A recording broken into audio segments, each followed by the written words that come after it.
Hey, this is Chase Sexton. You're listening to the MotoXpod show.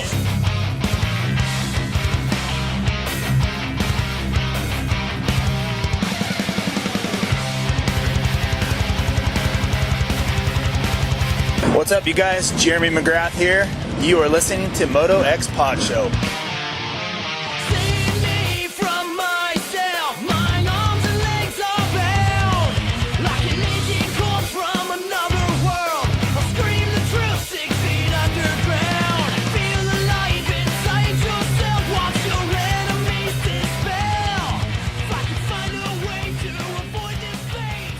Well, it's time for another Vital MX MotoXpod show presented by Racetech and Yamaha Motor USA. Guys, we're in that weird part of the year where there isn't much racing going on and riders are laying low. So this week, there's not a ton of racing to talk about, but we're going to probably just kind of shoot the shit, talk about do some random topics, probably a bunch of non-moto stuff in between the two guests we have tonight. So if you guys don't like the non-moto stuff, I apologize, but I think we're going to have a lot of laughs and some fun. Tonight we'll touch on the first two rounds of Australian Supercross a little bit. Very difficult to find the races if you don't have MAV TV. So we'll kind of touch on those just a little. Probably talk about Justin Barcia and the Weston Beach race briefly, but a lot of random topics before we get to Mad Park Kawasaki's Freddy Noren, who's going to come on, recap his year, get his thoughts on Motocross of Nations. He wasn't on Team Sweden this year. Kind of want to find out what the reasoning was. I think last time he did MXDN was 2022. So we'll talk to him, and then we're going to talk to Coastal Gas's Jordan Ashburn. He was the 2022 GNCC XC1 champion. Currently this season, he is second in points with one round to go. I think the championship's already over pretty much points wise, but we'll talk to him about his season. We'll talk about ISDE going on right now. Maybe recaps what we know on points with that series. And yeah, just kind of shoot the shit a little bit. But in studio with me, as always, the ever reliable, working the cameras, working YouTube chat, Scotty Thompson. What's up? What's happening? Not much. Glad to have you back. Are you okay? I think so. Why? I mean, the 4 years that I've been doing this show, every time I come in, sometimes you have a shirt on, sometimes you don't. Uh-huh. And you are always listening to metal rock music. Yeah. I came in today and it was like blues were playing. And I know there's been a lot of music, Instagram posts with you and stuff lately. Joe Bonamassa was playing, yeah. I'm just making sure you're okay. It was the blues music threw me off today. I play blues a lot, man. It's just, I like electric guitar, but not steel guitar. So no country for the most part. We'll talk about some country in a minute. But that was Joe Bonamassa.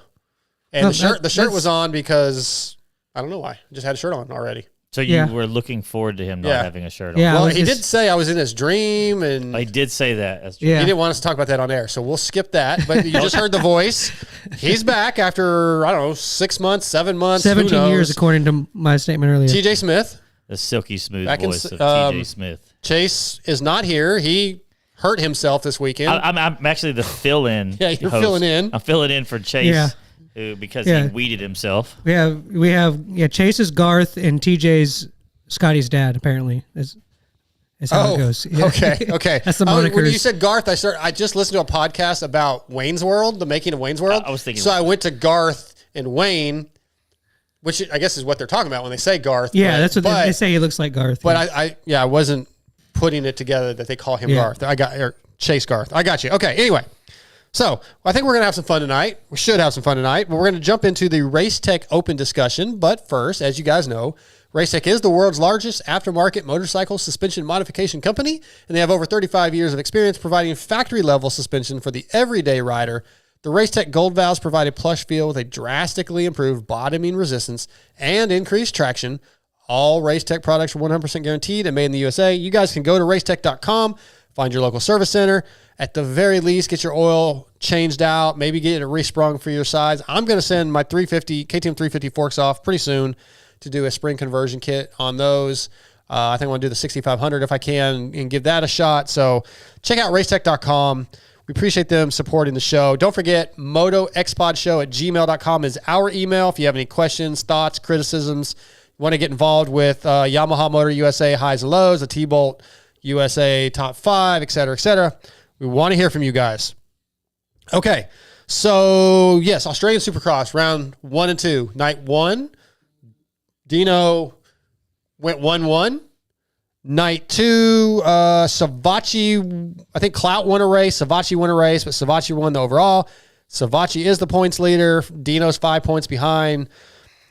Didn't really get to watch much of this. So the big story that I've heard and seen all the highlights from, or lowlights, is why am I blanking? Cole Thompson cleaning out, as he seems to do all the time, 2 riders at once. His whole team. Both his teammates. What the hell? On the start rhythm, like after like the first rhythm they hit. Is that where it happened? I just know it was on a left-hand turn is what I saw, and he just took them both out. And I think he took somebody out in night 2 also. There's Did he stay up, or did all three? No, all 3 went down.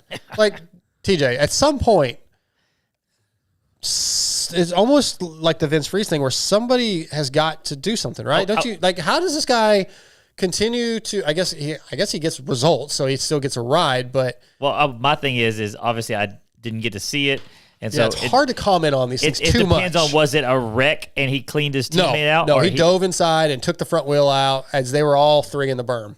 Oh, well. He just dove inside. I'm doing some investigative research. Yeah, he dove inside. I appreciate that. I think took McElrath's wheel out, and then the other rider on the team, I cannot remember who that is, the name for the right now. But yeah, I just took them both out. I appreciate that. It's okay. I don't really understand guys like that. Like, I wonder, you have to talk to somebody that knows him better. I mean, I've heard other people say, oh, he's an idiot. I don't know the guy, right? But like, is he a guy that's just sort of oblivious, kind of like Vince Freeze seems to be, kind of like Barsha is sometimes, where he's like, oh, it's just good racing. You know, I don't think Barsha's oblivious to anything. I think Barsha just enjoys it. There's a little difference. Is this it right here, Scotty? I think so. Get on, Mike. Yeah, I think. Yeah. Well, either way, you guys can probably find the highlights of this thing.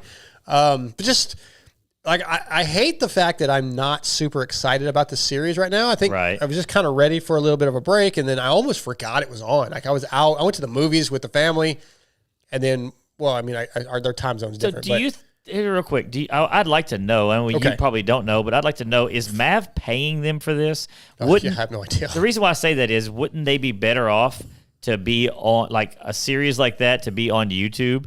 So they could. Somebody told me that they were supposed to be like a subscription package where you could watch it on YouTube or watch it somewhere else, but I have not seen it. Well, what I'm getting at maybe is it's on their website. I'm saying go to YouTube, play it live on YouTube for free. You're gonna get paid by YouTube for people watching it, and then you can have your paid advertisers advertise. Just run the full Supercross style show on YouTube. I guarantee you that they would make probably more off of just views and consistent views, because people would watch for a year from now. You know what I mean? Like, it just doesn't make sense to me why a series like that wouldn't try everything they can to put it out for free. Yeah. Yeah. I think they used to. I think it's gotten big enough now where I guess somebody took over it. I probably should have done a little more research on the series and all that. Well, did you guys do anything? I did. I think the only reason why it seems relevant right now is because there's some American guys that are over there. Yeah, McElrath is leading. It doesn't matter to us. Relevant to us and what. Well, yeah, Savacci, Dean, McElrath, those 3 guys particularly are doing well and winning. Yeah. And anyway, I mean, that series is going on. I saw a helmet cam from Dean, I think, and one of the, I don't know which night it was from, but one of the races, I believe there was like 4 or 5 guys. They were all over the place. Yeah, I think Joey Savacci ran him pretty high. Yeah. At one point. Yeah, and I don't think Dean was super stoked on that. Toss that sex. There may be a group text that I heard about and Zacho's in it too, and somebody's like, Zacho, you need to teach Dino about retaliation or how to take on Savacci. And then Zacho's like, I'm actually training Savacci, so I was that's funny. Well, that's where it came from. Yeah. He learned that from Zacho. So anyway, Australian Supercross going on. Then we had Justin Barsha doing a beach race, which those things look fun. Those overseas beach races, it's a madhouse, man. Was he just like, I want to do a beach race, or like why was he there? Well, let's call him and find out. I don't know, man. Oh, I didn't know if it was like the team sent him. It was a sponsor thing. I really don't know. But he did it on basically a stock off the showroom 350 and got 7th. It just looks fun. I don't know any details other. I was watching somebody's YouTube channel on the race, just a random person. I didn't know these things. They put all the bikes, and there's hundreds and like 400 or 500 bikes or riders, maybe 500 bikes. They're all behind a fence. All the riders are lined up behind gates. They unlock the gate, and they have to go find their bike. Some of them don't know where it is, from the way I understood it. So they're all battling to find their bikes, and then the bikes are taken off while people are still coming through the gates and just like blowing through the people that are running. It's pandemonium. Oh, yeah. So, there's like, how many bikes are there? Hundreds. Thousands. Maybe thousands. I think it's thousands. Sure, I'll go thousands. Sounds good to me. That does not sound like fun. It's fun to watch. Yeah, spectator. I think it was like a 6-mile course, and they do it for 3 hours. In Barsha's class, probably a lot like GNCC, right? When maybe the amateurs do 2 hours or whatever. I think they all go at once, and I'm pretty sure they all do 3 hours in. But it looked, the parts I saw kind of looked fun if you could just chill out. Like, I'm just going to ride. Like, I don't really care where I finish. Kind of like when I go into a GNCC and I don't really care where I finish.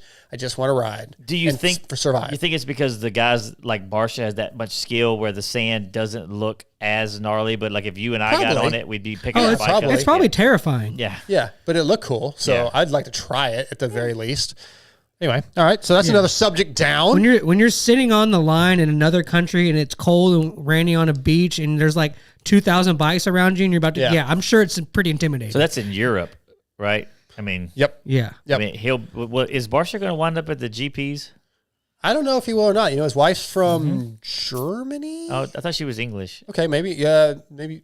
Like she's like from Britain, right? Yeah, maybe so. Somebody else I'm thinking of was dating a chick from Germany at one point. No, I think she's from like England. Okay, like, well, either way, I could see that. We've asked him about that in the past, and he's him and Haas. I don't know why he wouldn't. Like if he likes to be over there, and he likes that experience over there, I don't understand why. Maybe wouldn't. This is the first step of like doing that. I don't know. Yeah. That's cool. But that's another event that went on this weekend. And then currently, today was day 2 of ISDE.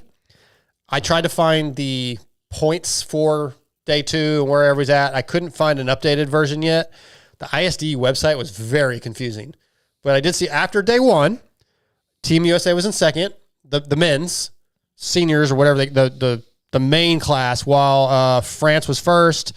Women's USA was first. Australia second. And in the juniors, USA was second, and the USA was second overall as a whole. Again, I don't know how it was after day 2, but kind of something cool to keep our eye on. We're going to have, after ISD is over and the final round of Ironman, I'm going to get Rachel Archer on. She's riding the women's class for New Zealand, and we'll probably get Johnny Gerard on. He's riding our men's, the main Team USA main class. So we'll get those guys on. We'll talk about ISDE and wrapping up GNCC. Isn't that like such a, like, I don't know the way to word it, but such a niche thing to the point to where like nobody knows anything about what's going on. It's just the guys who want to do it go do, like King of the Hammers. Like I was just thinking like there needs to be a better. Give me a second. Okay. Hey, Lewis, we got Lewis Phillips on. He texted and he told us he could educate us on the beach race. Oh, how's it going, Lewis? Hi, hello. Yeah, I felt like you may need a lifeline. Yeah, we kind of did. Conversation. We kind of did tonight. Yeah, I saw like an Instagram video of Barsha, and that was it. So yeah, I don't know anything about it. Like we had Barsha's wife being from Germany. that was your boy there that did that one.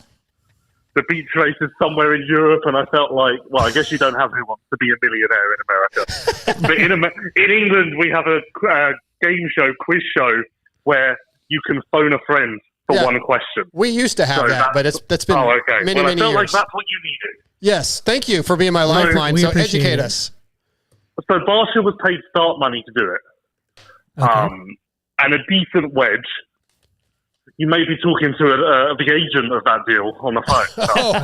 Okay. Okay. But it was meant to be just an appearance fee. Like he was only going to do autographs and then do a lap. And then I don't really know why, but I guess he enjoyed it enough to keep going. But it's kind of a weird race because technically it's open to anyone, and technically it's not part of a professional series. It's not any of that. But at the top level, it is taken quite seriously with bigger gas tanks. I was talking to someone yesterday about how there's this and this is where I'm going to try and get technical. So this is where I need to phone a friend. Okay. But I have none, so I'm going to do it by myself. There's like a special B-Trace gas tank where the gas can fills up super fast. Yeah. Like it's designed to fit exactly, and certain guys bring that. No one did this year, from my understanding, but in the past, people have brought that, and apparently it saves like minutes in a pit stop, like 2 minutes per pit stop. So it can get quite serious. Point being, for Barsha to be 7th on a stock 350 is actually really quite impressive. Yeah, he responded to your tweet, I think, today or yesterday, and he said something like that was with like 5 or 6 pit stops, he said, to get fuel. And yeah, I think Conrad Muse won it. Yep. He raced with a broken ankle. It's not a broken ankle, it's a broken bone in his ankle. But he raced with that, again, just to kind of get the start money. He won it, I think, with 2 pit stops. But to your other point, just to wrap this whole thing up, when Barsha's done in America, his plan is not to do GPs, but he's going to move to Britain full time and do British Championship. And basically, the way that I understand it, it's kind of the Tommy Searle program, where you're not taking racing too seriously. You're kind of just there, vlogging, winning, just kind of, on the wind down, but still active. Okay. Is that what we need, Lewis? Another vlog? No, we're done with vlogs. So you seem to know. Go ahead. No, you go ahead. I was going to say, you know a lot about things that are going on that we clearly didn't know about. There is a spot on the MotoXpod show, and I can get you the same pay Scotty gets. Well, I'm insider trading. I kind of know what that is. So I'm out. Well, at least Scotty gets promised money. Yeah. Insider trading, I'm out. Okay, all right. Well, thank you. I don't blame you. I wouldn't take payment. that deal. Well, thank you for saving us. I appreciate the text. I kept looking over, waiting to get one from you because I knew you would know more than us. So thank you. It's fine. Do you need me to save you on Australia at all, or are we good? Yes. Yeah, I think we're going to move on. We're going to move on to a few other off moto topics. We'll do the Yamaha Motor USA. Let's do that real quick. Do you need me for that? Yeah, let's do Yamaha Motor USA highs and lows. I want to find out what yours are. Shit. Well, you got a second to think about it. Yamaha Motor USA has a reputation for dominance, Lewis. It doesn't happen overnight. It's built over decades. The YZ story is over 50 years of iconic machines and groundbreaking innovations. Yamaha took the championship-winning bikes and made them even better because the best don't rest. Check them out at YamahaMotorsports.com or go to your local dealership. Do you have a high and a low for your week? Well, as a newbie here, fill me in on the rules. Week? Are we talking like since Monday? Because it's only Tuesday. Well, yeah, since the last show, or even I like to do sometimes like this coming up weekend, I have a high. Yeah, so I'm not a fan of that, though. I might mention that. So just in the last 7 to 10 days, anything just really stand out? You just flew back from your home in the UK. You went to MXDN. Your car wasn't destroyed by the hurricane. Your home was safe. So maybe those are your highs. I don't know. No, I don't really care because it doesn't really matter if my life's destroyed. It's really worthless. Okay. My high, I'm still on a high from such an incredible motocross of nations. Yeah. Superb experience. My low, and this is going to sound quite like early for me to be saying this, I'm kind of ready to get back to the races. I know. Yeah. I hear you. Me too. I didn't get to go that many, but me too. Okay, Australia and Western and all of this are great, but they don't really do it, There's not much to really get invested in. I want there to be a race, and it's too early to start talking about 2025, so we're not there yet, but I feel like I want something to get invested in, Something that I want to care about something, and I feel like at the moment there's not much to care about, other than, of course, your GNCC appearance, which is very close to my heart. Have you thought about another sport? Another, I don't know, NASCAR, MotoGP, GNCC, ISD, some other form of other than Supercross and motocross? Well, no. Okay. So I'm out. All right. So we got to get back. Do we need to tell Chase that we need longer seasons? Chase Sexton? Yeah. Well, yeah. Yes. You're the one to do it, Lewis. That's on you. I'll start a union and we'll do 52 races a year. I like it. I like it. Can I give you another high? Yeah, let's do it. There was a race in Holland at the weekend, like a end of season international. Oh yeah, Hurley's went to. Yeah, and which again is kind of interesting when you add it into the longer season discussion, because for some reason Hurling's just isn't stopping. But anyway, he can't stop. He'll break the streak. The Wolf beat Hurlings in the first moto on a 450. Oh wow! Oh, like straight up. Yeah, in the fans. Like, it's kind of worse. I feel like that opens up a little can of worms as far as stuff to talk about and stuff to think about. Yeah, have you talked to your buddy Jeffrey since then? And like, what's the deal, man? Like, were we just off day, or is KDW that good? No, Kai did some 450 races last off season as well. He would kind of match Hurlings again then. Like, Kai is actually quite, I would say, almost with confidence, a better 450 rider. I mean, he's massive, isn't he? So it's not exactly a massive surprise. And also, while we're on the subject, October the 21st, he gets to California. Yep. And then he's there until November the 8th. So are you going out there to do some like reconnaissance on how that's going? That's none of your business. Yes. Oh. Yeah. No, I was. I'm trying to figure out how to get out there. I think I'm gonna go 5 days or so and hang out, offer my advice where it's needed. Obviously, they've kind of sent up the back signal, and they need me, so I'll be there as any local hero would. I'll be out there that weekend for vets, but I doubt I'll get down all the way down to a Temecula area, but well, I doubt we'll invite you anyway. Yeah, I wouldn't think I would be invited. I know it's kind of it's a tight knit group you guys have there, and it's not everybody's allowed. We heard Rasmus. Did I say that right? Rasmus. Rasmus. I feel like you add in a bit of emphasis on the middle part, but sure. Okay, Rasmus. I hope I'm saying it close enough, but yeah, I heard him say that like nobody's really invited, but Lewis Phillips. But Lewis Phillips is invited. Well, at least Europe still cares about me. That's it, yeah. I enjoyed seeing you have so much fun at MXDN, and I also appreciate you coming on here and helping us out for a little bit. We're going to wrap up our highs and lows and then get to Freddy Noren. Okay, well, thank you for having me. Anytime, Lewis. You're welcome anytime.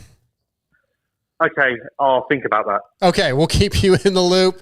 Let us know if you want to jump back on anytime tonight. Okay, I will speak to you later. All right, see you later, Lewis. Bye, buddy. Yeah, bye. So, do you think that his all the excitement he got from being there was that he realized, wait, the people here liked me enough to miss me? Oh yeah, he loved it. He's seeing his old friends and feeling like he was really. He absolutely felt more comfortable and appreciated. Yes, I think. But like I'm saying, you can hear it in his voice. But no, I'm wondering if before he left, if he didn't feel that way, but then when he was gone. Then everybody's like, "Oh yeah, we like." He realizes that he was accepted before. Yeah, that's what I figured. Yeah. Well, I think he kind of already knew that there. Yeah, but it just felt good to see his old friends and kind of feel it back. Way more accepted here than he realizes. Yes, absolutely, 100%. Let's go ahead and try to finish our Yamaha Motor USA highs and lows before we move on. That some of the topics I was going to get to for the opening Race Tech open discussion we may save to the end of the show. But do you guys have highs and lows? I have a couple. Yeah, you go ahead. All right. So my highs are the upcoming events that I'm going to be doing. You're welcome, Scotty. Yeah. Racing this weekend at Johnsonville, racing Ironman the following weekend, Vet Worlds after that, and then going to see Corn this weekend. This coming up Sunday night. Yeah. Oh, it's finally here. Yeah, we're going down to Houston, taking Hattie and I think Amber and maybe Taylor. But yeah, so we're gonna go see Corn. Hey, how many tickets did you get? Don't worry about it. How much are those tickets? They were free. You got free All tickets? Yeah, because I know the drummer. Oh, okay. Yeah, the drummer. I thought you had just gotten 2. No. You said something about like, I don't know who I'm going to be able to. I wasn't going to get enough to take all the kids because I have like I can't believe we weren't 8 to 10 invited. kids. You can't. I can't believe we weren't invited. You're that nearsighted. And then my other high is I just rode this last weekend and had a blast. Put in some really good motos. I did like 2 30-plus minute motos and was never tired. So at Crowded J? Yes.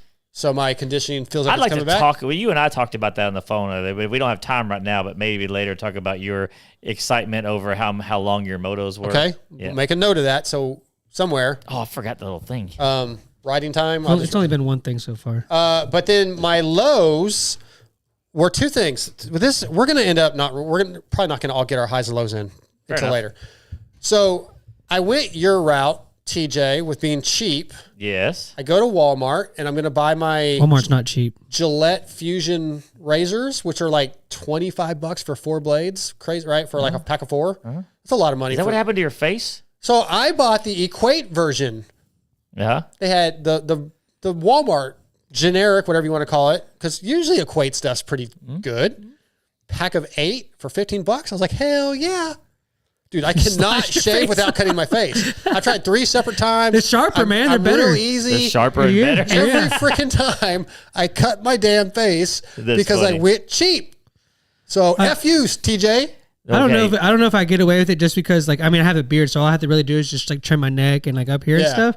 But I buy like the bag, it's like a 12 count of Bic, and it's of Bic razors, like little single blades, and they're like $3. Oh, I hate those. And I've never had a problem with them. Shave. The problem is like the triple blades, quadruple blades. That's like a marketing scheme, basically. Scheme? It's like, oh, I mean, that's actually how it's spelled. I know. yeah. So So it's more blades. Like, oh, it's getting a better, closer cut, but all it really does is it has them use more metal, so they cost more, so they can charge more for them.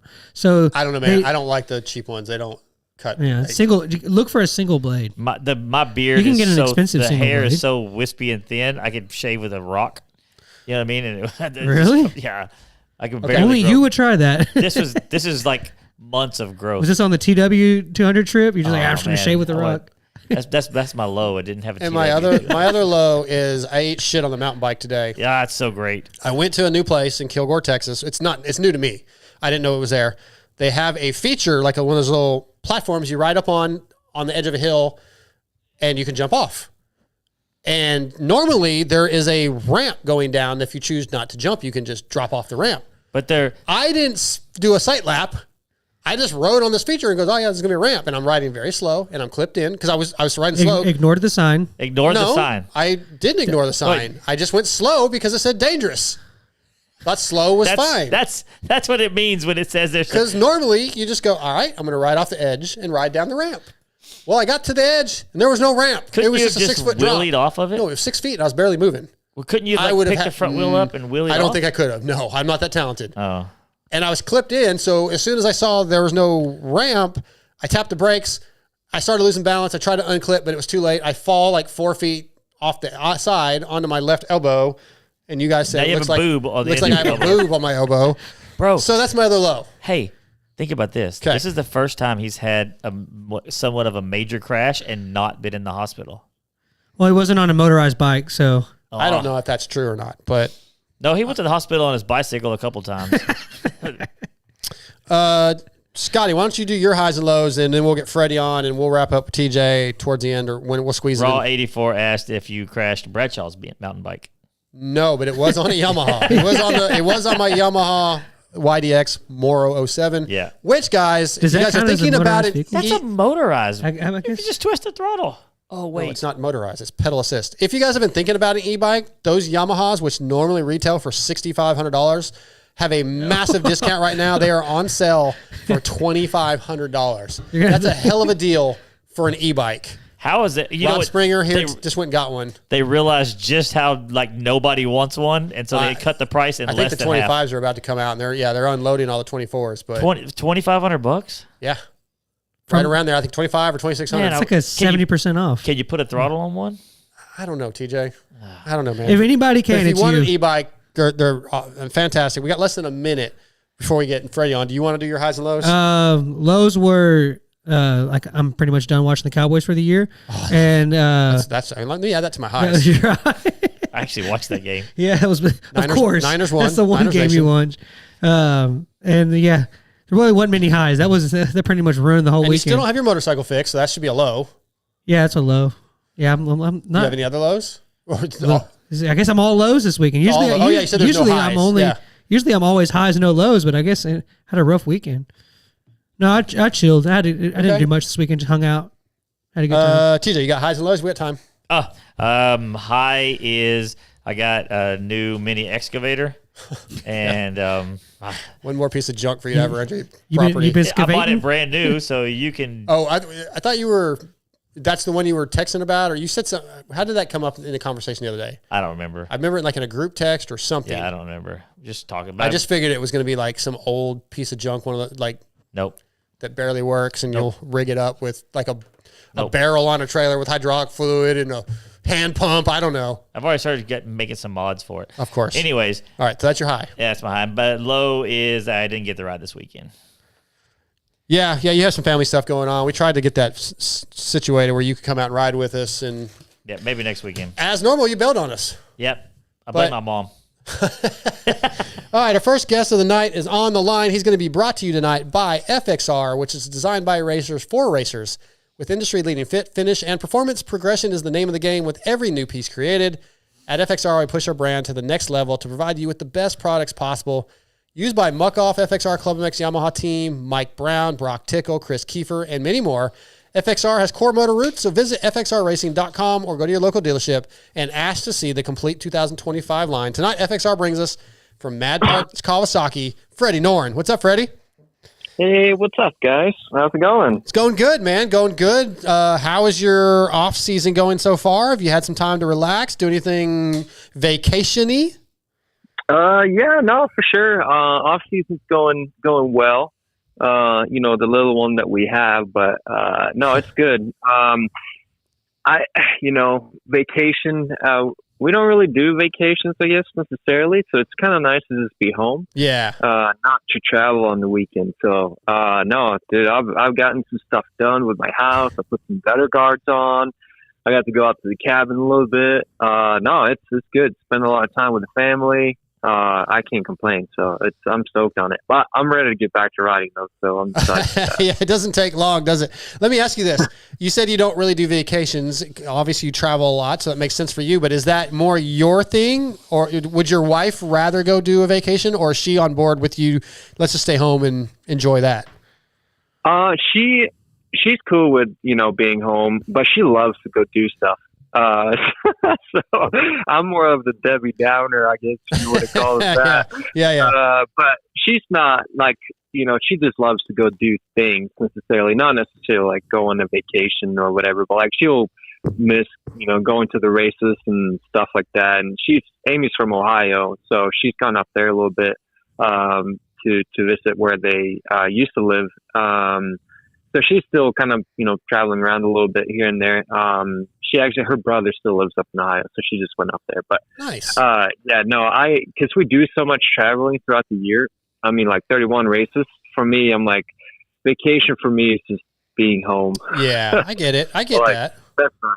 And then typically we try to go to Sweden once a year. So we actually might do that for Christmas this year. So that would be, I guess, our vacation awesome. For for a couple of days to see my family. But yeah, no, it's good. My wife. She's awesome. So she goes along with a lot of stuff. Yeah, that's great though. I mean, like that, you guys have it figured out. Nothing wrong with that. Yeah, no, it's good. It's give and take, Of course, that's 100% correct. It's funny you mentioned the vacation thing. I was thinking about the other day. Like I was listening to some podcast or an interview or something, and it was brought up that like, oh, well, they don't have much time. They got to get their trip in with their family, and it's like it seems kind of funny that like there's this known trip vacation that all these riders take, and I was like, wouldn't like the break be not getting on a plane and doing all that and like just staying at home and making s'mores or something? I don't know. Like hey, man, some of us like the beach. Yeah, I do too. I love the beach, but if I was on the planes as much as Freddie and those guys were, I think I'd be done with the plane for a couple weeks. Yeah, no, that's how I feel. Yeah. Like for me, it's like vacation. Like I said, it's like I put up some gutter guard on my gutters so the knees don't just fully clog them up this fall, and I'm like, dude, that's like great, very that's awesome. satisfying. Is that a proud moment? Yeah, it's good. So, but no, I'm like you. I don't really. Eventually, maybe if we had a long break, I would be down to maybe go travel somewhere. But yeah, right now I'm like, yeah, let's be home. I get it. Well, let's talk about your season real quick. I think the last time we talked to you was mid Supercross season. That, yeah. Yeah, you ended up 24th in Supercross, 10th in Pro Motocross, and 15th in SMX, or 16th, I think. Brought home like 31K, I think, from SMX. Yeah, so how do you feel about your season as a whole? You've always kind of said you're more of an outdoor guy. 10th is really good results. Were you happy with your results? Did you fall a little short of where you wanted to be?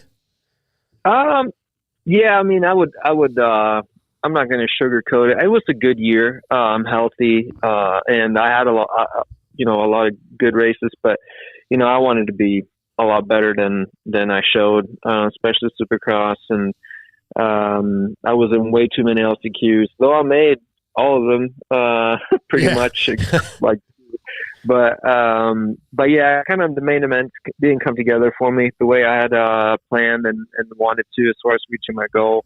And then outdoors, we had some solid races, especially at the end of the year or mid through and out, and a couple of good ones in the beginning. And that little spell, it wasn't as good.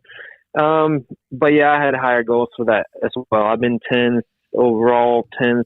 I think this will be like my sixth season, top 10. So that's good. Obviously it's really good to be top 10, and I'm happy with that, especially with the classes. I feel like we say it every year. It's super stacked, but I generally feel like it was pretty deep this year. Not a lot of guys missing, and then a lot of guys are not retiring, including myself. So it's good. It's 10th is good. I'm happy with that, but I always want more. And then for the SMX, I definitely had planned on being higher or better than what I was. I was aiming for around that 10th place. But it's sometimes it doesn't fully go to plan, but I would say overall it was still a good year. Some pretty good results, and the team did a great job. So, and that too, it was the first year this team has done outdoors. Oh yeah. So that, it's a lot of learning and growing as well. So overall, looking at the big picture, I would say I'm happy with how the year went. Always want more, but of course, we got next year. Now I know midway through Supercross, you re-aggravated your ankle. Did that bother you at all? After I think you maybe missed a round, if I'm not mistaken, but did it bother you throughout the season, or was it just kind of a 1 or 2 week thing? Yeah. So I broke my ankle really bad in 2020. So it's always a little sensitive. So it could be, I did have a couple rounds where it was a little aggravated. But then why I missed one race was I actually broke a bone in my foot. Okay. I decided to take 1 weekend off, which is not a whole lot, but 1 weekend did quite a bit, as far as feeling better with my foot. But it didn't really hold me back a ton. I think, I should have been able to maybe perform a little bit better in the mains. Just didn't fully click in the mains, I guess, to put it that way. So, but we got a solution for that for next year. So I'm looking forward to it. Well, don't leave us hanging. What's the solution? Oh, I can't tell you my secrets. Come on, man. Nobody listens. No. All right. We'll come back to you in Supercross season, then you'll have to tell us. All right. Yeah. Once we do our interview here in about 6 months again, part ways in Supercross, I'll tell you. Okay. Hopefully it will work out. Fair enough. Freddie, I was when I saw the SMX races from this year to last year, it seemed like some of them were a little better and some of them were not quite up to par. It seemed like last year was, the premier year, and there was a lot of intricacies put into it. And this year, I don't know if it had the same feel to me personally as a fan. As a rider, I know you got to do a couple of them last year and then did the ones this year. Did it feel as better put together, better run this year, or did it feel like maybe not as much effort was put into it? Yeah, I'm not necessarily sure on the effort. It's hard from sure I'm an insider, but kind of an outsider, I guess. I don't fully know what goes into putting these type of events on. Yeah. But as far as what I could speak on is, like, let's say the track and stuff. Obviously, I'm sure everyone has spoken about Texas. Yeah. We were there. And it Yeah. So I mean, it's kind of hard to make certain stuff work great on a when you're racing dirt and day and the dirt just very hard pack and whatnot. But I felt like Vegas was pretty good. I thought Concord was pretty good as far as the tracks goes, and then Texas has just fell apart a little bit due to just how hot it was, right, and how hard packed the track got. So that was a little difficult. But as far as the effort, as from Feld and them, I'm not sure if it was any less or more than last year necessarily. I feel like I'm happy we have these rounds. I think it's great for the sport. I think it's great for us riders. Sure, it takes away a little bit of our off season, but I'd rather that and be able to go race and make some more money, make some more living, to put it that way. So I'm happy we have them. I'm stoked on that. Yeah. And in other words, the check cashed, right? Yeah. Oh yeah. No, yeah. No, I did. Yeah, good deal, man. I'm actually glad that there's something in the sport now for guys like Freddie that get that little bonus at the end of the year. It makes it worth it. 100%. Oh no, it's huge. Because we don't have any races during the fall, and if you have a rough first part of the year or any reason, I guess, heck, I mean, it's a lot of money to come in, since we don't really make, well, at least for me, I don't have any off season races or anything like that. So the next paycheck is really come A1, so it's like 4 months. So it definitely helps out. So you were talking about earlier this year and how things went for you. Is there like how do I say this? Is there something you look back and you're like, this is what held me back and I can fix it for next year? Or is it like because people are racing more, where you seem to be a rider who goes through the whole year of racing and some of the other guys fall out, but the SMX stuff kept a lot of those guys in? Yeah. No, I mean, I think there's definitely things I could see with myself to improve, to be a better racer coming in for next year. And then also, learning and growing with the team as well. Just the whole package. I think, I haven't been or had many opportunities in my career to, continue on with teams and stay with them. Unfortunately, I've been, hopping around a lot. So another thing that I think is going to benefit me a lot is coming in with the crew again and kind of not having to search and figure out stuff. The off season now is genuinely like, it's an off season, not worrying about it. And we're going to get to it, the same guys and just, hammer down. So, but I mean, as far as like, results and stuff, I think this year compared to last year, I think more guys were on the field throughout the whole year. Probably some is due to SMX.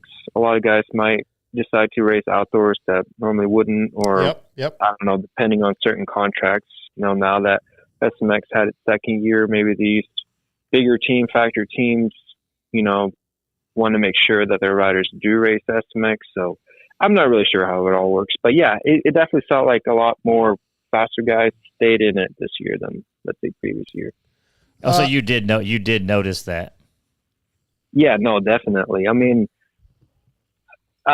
yeah, outdoors when there's a lot of really fast dudes, out there racing. I mean, everyone's fast, but it's like,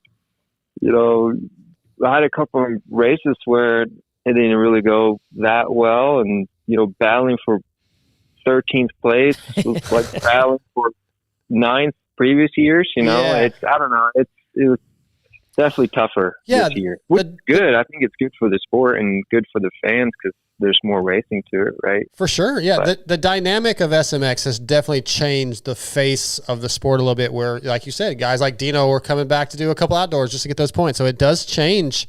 Yeah, it changes the scope of the sport as a whole, and I think it's a good thing. Yeah, I think having everybody come back and race and more guys involved and wanting to do outdoors is a good thing. So, yeah, it's beneficial to the sport, I believe. Yeah, I agree. Freddy Noren tonight, brought to you by FXR. I want to ask you about Motocross the Nations that wrapped up last weekend. Sweden just barely missed the main, I believe. I think it's 21st overall, if I remember correctly. You, surprisingly to me at least, were not part of the team. I think the last time you were was 2022. Is that a decision you make? Did they not ask? What's the dynamic for Team Sweden this year? Yeah. No, I mean, I was pretty bummed that I didn't race. I didn't get the question. I wasn't asked to race, at least in the Forza class. They had mentioned briefly if I would be interested in riding a 250. Okay. And for me, currently where I was at with everything, like a 250 just isn't ideal. I haven't ridden a 250 outdoors for 14 years, and I'm not sure what type of bike exactly I would get and stuff like that. So I just felt like for me to maximize the performance, it would be way better to just keep me on a 450. Yeah. And I'd mentioned to them that I really just need a stock Cowie, and then we can bring our own heads and suspension and parts. Like, it would be pretty easy. And they chose to go down a different route, which is, it's okay. But yeah, I mean, I'm not super bitter about it. I'm not going to hold a grudge, but I really wish, I was really excited to maybe try to go this year if they asked me. So, but it's, hopefully next year, I guess, but. Yeah, talk about the guys that were on the team. I don't know if you know those guys very well, how tight you are with them, but yeah, Isaac Gifting, Alvin, and I hope I'm saying the names properly, Alvin Oslin and Avrid Luning, all pretty mid-pack guys, I guess, average guys in GPs. I'm sitting here looking at some of their results, and I definitely, when I look at your results in America versus theirs in the GPs, I feel like you might have been a better fit than one or two of them, but do you know those guys? You feel like they were the good picks versus, if you weren't going to be part of the team, was that the team you would have picked? Honestly, I don't keep track a lot of the Swedish scene. I have the guys that, I used to race with and stuff like that I track, and the guys that race the GPs. I feel like they probably had a pretty good team. Mm-hmm.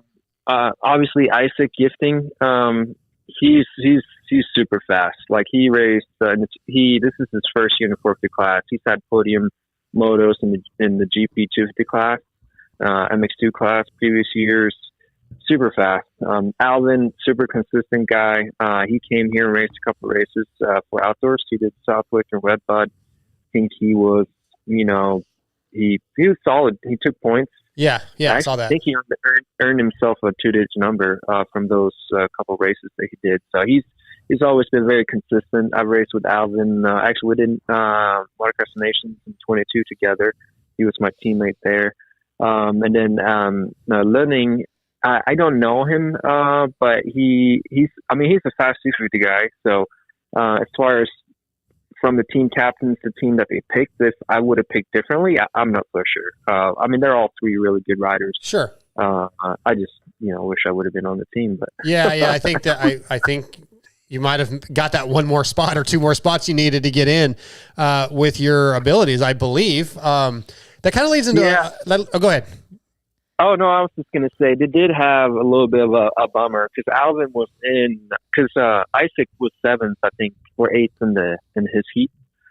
And then Alvin was running like 16 or something. So they would have been in, but then he had a bike malfunction, which caused him to be bumped out. And then I think Arvid, he crashed or something like that. Okay. I think their speed, they were fast enough to get in. They just had some, bummers happen, I guess, to put it that way. Sure, so. And that does happen at that event, obviously. And that kind of leads into a Vital MX forum question we got from Reese95W. He wanted to say, he asked, why is Sweden not the powerhouse for producing top MX riders like in the 60s and 70s currently? What is the state of moto in Sweden right now? Is it strong, or is it just very limited and just a couple fast guys? That's another hard, tricky question. Okay. I've spent all my adulthood in America. Yeah. I haven't raced in Sweden since 2010. So it's been a while. But from me being over here looking home, I definitely feel like there's more guys now compared to maybe when was still racing that are trying to go outside the country to do the GPs or, come over here. We had Anton Nordstrom. He stayed with me for a couple months and did some Supercross races. He's going to do the GT Arena Cross coming up now. So he's back in the States. And obviously Alvin and Isaac. And there's quite a few other guys that's gone outside of Sweden to race. As far as why we're not producing the same amount of riders, top level GP riders like we used to, I don't know. I'm too far away to really give a great, feedback. Perspective, yeah. Yeah, I don't know exactly. I mean, I don't know. That's okay. No worries. Not sure. No worries. Hey, I appreciate you trying to answer it, though. That's fine. There you go, no, Reese. I was trying to figure it out, but yeah. It's all good, man. Go ahead, Scotty. So Freddie, I think the fans in general sometimes don't appreciate how gritty Freddie really is. Like, he said he's been in the top 10 the last few years. Like you said earlier, he's been in America doing this sport for well over a decade. And I hear guys like Phil and AC saying that you're always there at the end of the race. You're always there.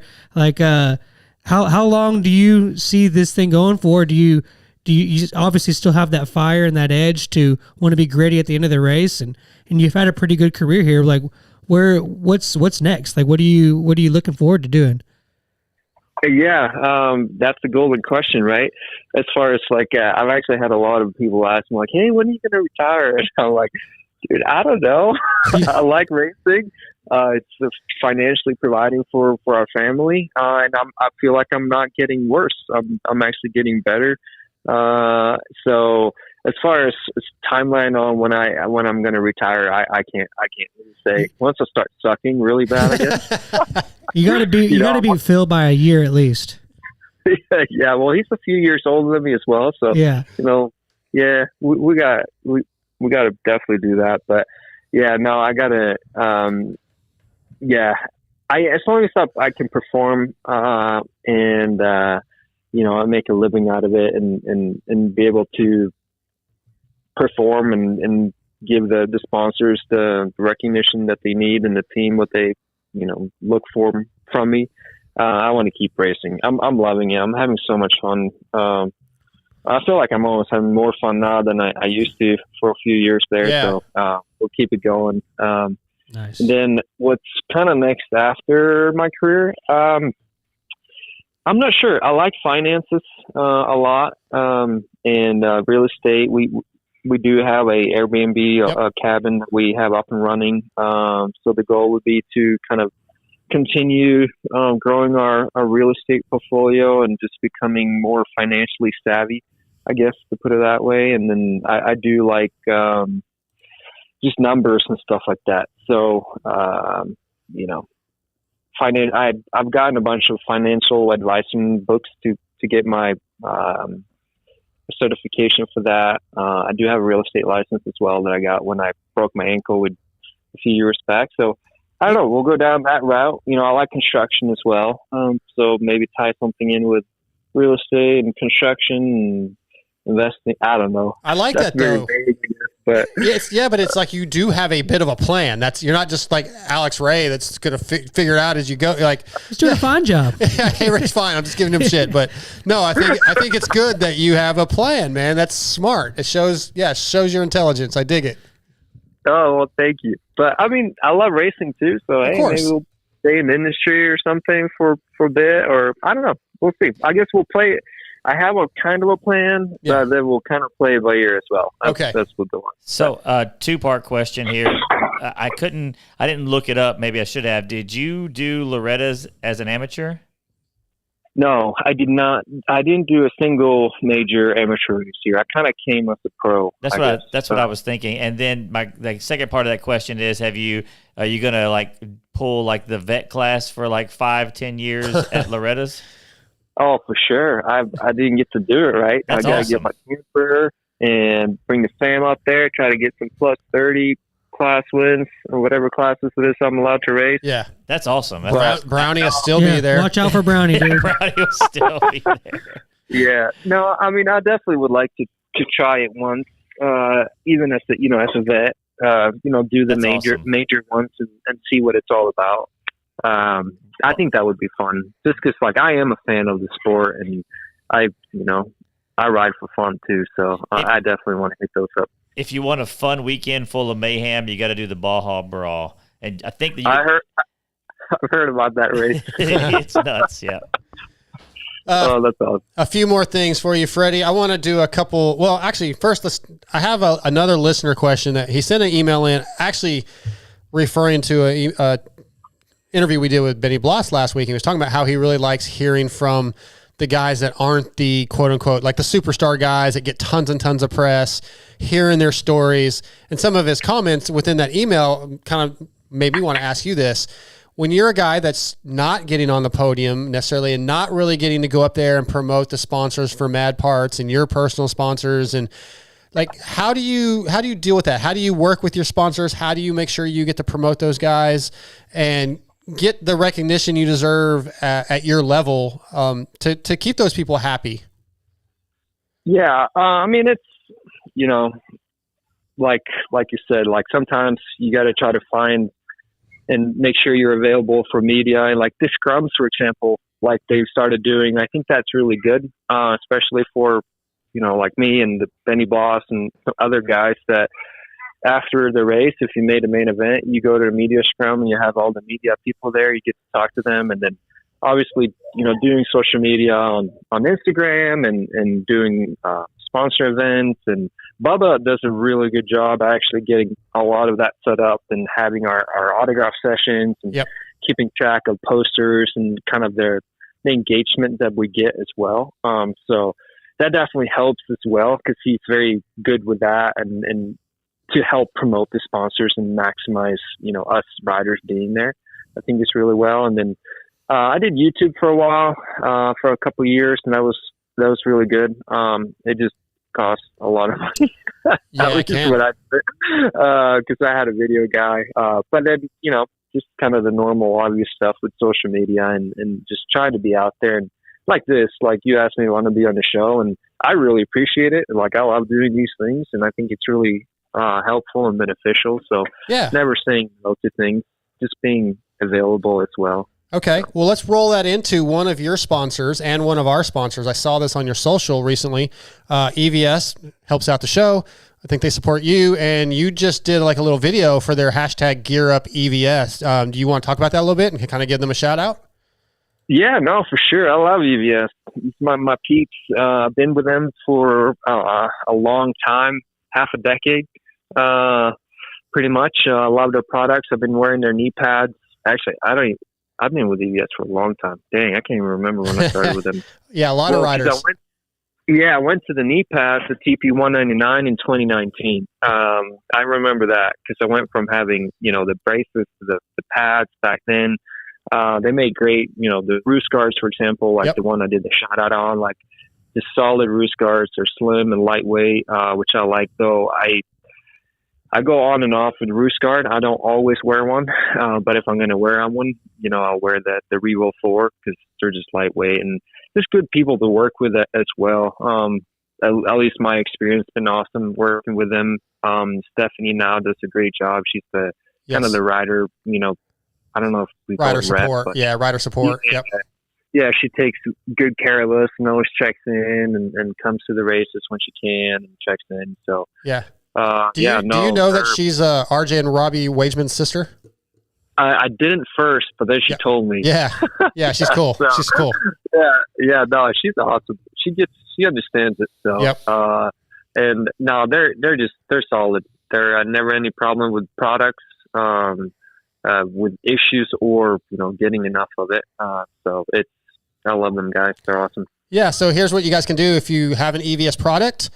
You can take a picture of yourself or record a video of yourself suiting up in your EVS, upload it to your Instagram, tag @Team EVS, hashtag Gear Up EVS. And you can find this on Freddie's Instagram.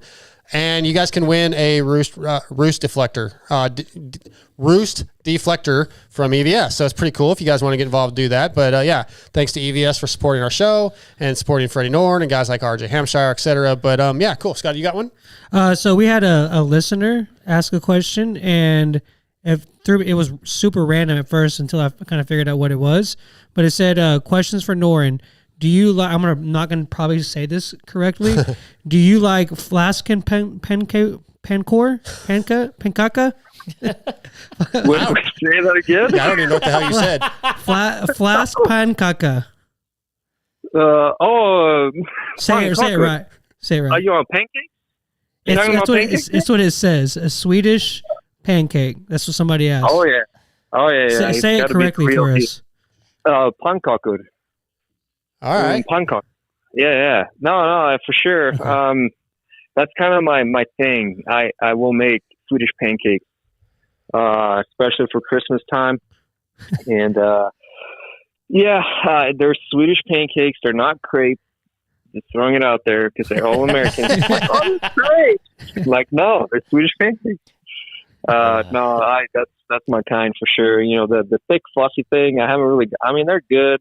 You know, the American style, but if I had to pick one, you know, I'm still Swedish at heart. So with the lingonberry, waffles all the way. Waffles.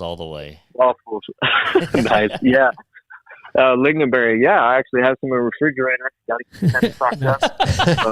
We saw that in our live chat, and we were like, "How do we like? Are we even going to?" You didn't figure out how to say it, right? I didn't expect it. Yeah, I completely butchered it. Absolutely, I do. Yeah, that's awesome. Actually, for our cabin, for our Airbnb guests that we have like a little welcome box thing, and it's a bunch of Swedish stuff in there.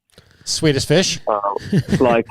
Actually, no Swedish. So they're actually not Swedish fish. They're just fish in Sweden, you know? Yeah.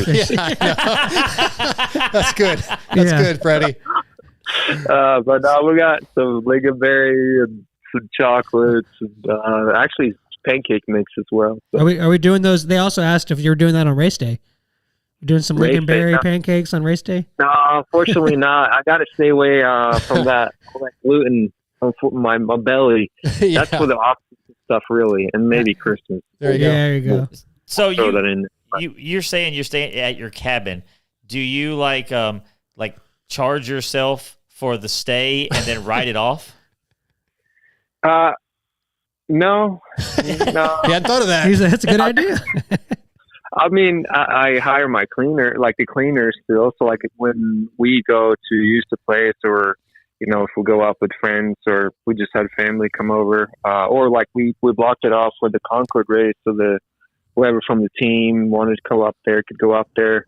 I'll hire the cleaners. Yeah, that I can use that as a right off towards. Yeah, I have some friends that have like Airbnbs, and they'll stay in them, and then they'll write off the loss of the amount of money they would have made had somebody else been there. So. Oh, well, actually, I never thought about that. So I'll have to check with my CPA on that one. Yeah, better make sure the legalities of that. I would have make sure I do it right. But hey, if I can do it, I'll do it. Let everybody know where they can find your Airbnb, so that maybe because is it in like the Smoky Mountains or something like that? I feel like it's in the mountains. So, yeah, it's in the Blue Ridge Mountains. So it's close to Boone and Blowing Rock, North Carolina. So pretty much what you saw in the news from Helene, close to there. But fortunately, we're pretty good and everything's fine. But yeah, I have a link on my Instagram bio, and then we're called the Swedish Host. Okay. We also have an Instagram page for that, and it's pretty easy to get to the listing on there. But yeah, no, we got some guests in there right now, and we got a rock and rolling. So I like it. If someone wants to go rent it out or go and rent it, hit me up, and I'll maybe get some discounts and stuff for whoever wants to go there if they're moto people. Beautiful. I think I got one or two more for you. Looking through my. Oh, here we go. Let's hit them up. All right, this is from the Vital Forum as well, from Fly Like Trains. He says, questions for Freddie. As a multi-time fill-in rider, does he give it a go when you get on a new bike? Do you give it a go with the original rider's settings, or do you like to start? From where do you start from when you ride somebody else's bike? Like the previous rider settings, you're saying? Yeah. Do you go just with their their settings that they were going with, or do you like kind of start from a stock, like a more middle ground?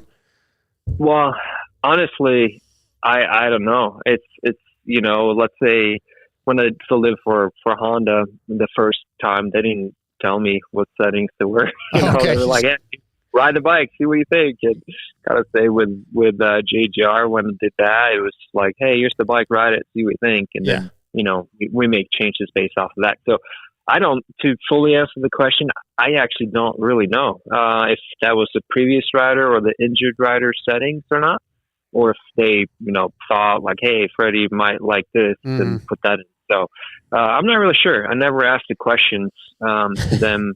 I do like to ask a lot of questions when I go, when I've done that. Yeah. But typically I don't ask them right away because I want to make sure I feel the bike out and whatnot. But yeah. So you start with what they give you. Yeah, exactly. Yeah. I'm not sure if it was someone else's setting or not, but it was Freddie's now.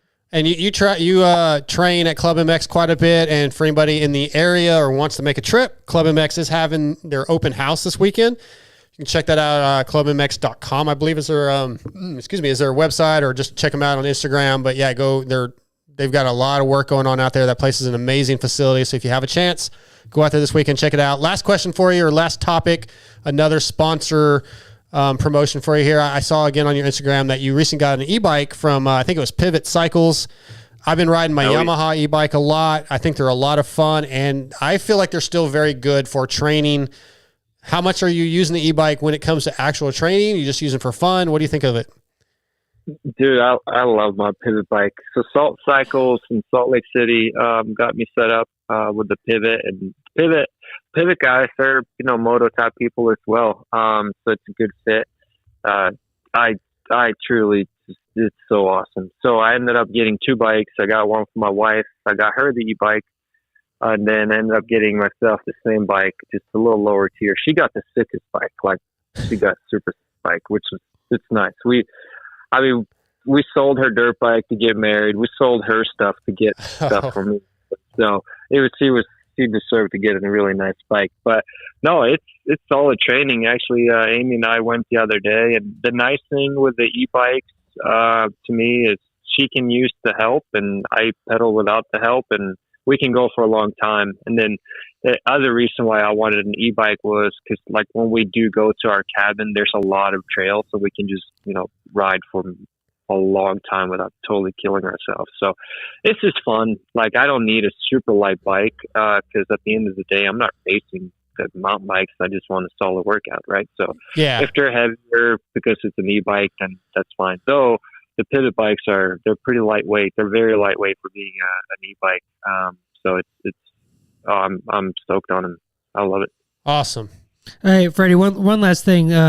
You're going to be 33 next year, correct? Yes. Is that not supposed to be said yet? No. I was just trying to think of how old I am, but yeah. No, I'm talking about your race number. Your race number. Oh, okay. I'm going to be 33, and I'm 33. Oh, wow. Yeah, that's why I was like, okay. That's even that's even funnier. I thought it was funny that you went from 2.2 to 3.3, but now that it's even your age too, it's perfect. Yeah, I thought you were talking about my age. But no, I'm not allowed to talk about age questions. Yeah. Oh, okay. All right. Well, hey, it's out there now anyway. So yeah. It's a good number. No, I'm actually stoked on the 33. I think it's going to look good on the bike. I was actually, because before the last couple of rounds, I was looking to try to do the predictions sheet type of thing. So I was trying to see where I could end up. And it was, I think, between 33, 34, 35, maybe 36, something like that. And from the one site, I could, in my limit there, I really wanted a 33. I've never been 33 before. So looking forward to it. It's going to be good. So, and I think, didn't Swole have it this year? And then he got 22 for next year? Yeah, I think you're right. Yeah. Yeah. Yeah. So we just flip-flop. Yeah. So what do you think about, we had talked about it earlier, just real quick before I get you off, about guys like you maybe who could do branding to be able to like pick a 3-digit number. Like, maybe you wanted to be whatever, like 333. Yeah, whatever number you wanted to be. Do you think the AMA should allow riders to pick any 3-digit? Like 7 deuce deuce if he ever would have gotten low enough. He did once. Remember, he lost it one year. Did he? Okay, yeah. He'd lose. I mean, his whole branding was that 7 deuce deuce thing. Yeah, no, I definitely see the point in that because the number is obviously would be beneficial having a career number because people will remember you. Every beginning of a new year, everyone's, even myself, I'm like, wait, who's that now again? Yeah. But as far as like picking the 3-digit numbers, I don't know. I guess maybe. I don't know if that would really hurt if someone earned a career number and they decided to pick a 3-digit number. There's theories on that, but yeah, I think I don't know. I've never really thought about it. So, I mean, I like 2-digit numbers because kind of like how especially here in the States, I don't know different countries, but it represents, where you sort of kind of, how you performed the previous years. Right. Obviously, if you get a career number like Kenny's 94, so obviously he's at the latter part of, or Hunter 296, right? But in general, like I think I like the 2-digit numbers, but I don't know if it would be beneficial or not to have let people take 3-digit career numbers. Well, I wasn't talking about career. I was just talking about just if whatever, you could pick any 3-digit you want, but you had to earn a 2-digit. If you wanted it, like right now, you're 33, and if you wanted 33, it's yours. But if you don't, you could pick any 3-digit. I see. Yeah. Yeah. I don't know. Never really thought about it. I would probably not pick a 3-digit number. Yeah. Even if I could. I don't think too many people would. Yeah. But I could see the point with, 7 deuce deuce. But then that's just how many guys would typically had a really good branding on a 3-digit number. So I'm not sure how many people they would really benefit. Like Adam, obviously, he's an exception. But I guess Alessi too, Mike. But how did Mike have? He kind of got that number though, right? The 800? Yeah, 800. Yeah, he was able to keep it. I guess when it was his career number. That's when he picked. Yeah. It's odd, but Mike's an odd guy. But that was branding though, right? So and it worked for him. But yeah, I don't think it would work for a lot of guys. Yeah. No, I'm not sure. Yeah, I guess Pastrana. Yeah, Pastrana too. That's true. All right, Freddie, we've kept you a long time, man. Thank you so much for getting on here. Appreciate your time. It's always a pleasure to talk to you. And yeah, when Supercross comes around, we're going to find out what your secret is. Heck yeah, let's go. Well, thanks for having me on. We can keep doing this. Keep the questions coming. Maybe I should come in the studio one day and be a guest speaker with you or something. I would love that, but we live 2 hours away from the closest airport. I don't know if you'd want to do that, but if we could ever get you in the area, 100%, you're always welcome. Where are you? Where are you at? 2 hours east of Dallas, East Texas. Okay. All right. Well, maybe we need to go ride in Texas. Dude, we have like 3 private tracks within 5 miles of my house. It's awesome. Okay. Wow. Dang. All right. Yeah. No, that would be fun. Maybe one time. Yeah, let's do it. Maybe we get Jericho out here and he can, work on the bikes. Yeah. And there's like 4 Supercross tracks here. That's true. Let's do a team trip. Madparts.com Kawasaki team trip. I like it. Derek, yeah. Bubba too. Let's do. We'll get Bubba to pay for it. Nice. All right, Freddie. Thank you so much. You guys have a great rest of your off season, and we'll talk to you real soon. Thank you, guys. I appreciate it. See you, man. Night. You too. That's Freddy Noren, brought to you by FXR, and also thanks to EVS, one of his sponsors and ours over the past 39 years. EVS Sport has established itself as a leader in innovation and technology when it comes to designing protection gear for today's motocross riders. Athletes like RJ Hampshire, Kyle Chisholm, Freddy Noren, Axel Hodges, and Travis Pastrana all wear EVS when they race, ride, or whatever Travis decides to do that day. So check out EVS-sports.com and use that code VITALMX30, all caps. Get yourself some of those TP199 knee braces like Freddie wears, or if you want knee braces, not knee pads, knee braces. They've got the new Axis Web Eclipse knee brace and lots of other stuff on their website. Check them out. We don't have any time really to get into the other segments right now. We got to get Jordan on, so let me do that. But we will be back here in a few minutes, and we'll get into the X Brand Forum check-in and Barnett clutch performance of the week and all those other fun things. Still lots to do tonight on the MotoXpod show, but our next guest is on the line. He's going to be brought to you tonight by Guts Racing. Andy Gregg and the Guts Racing crew continue to provide the best seats and foam available.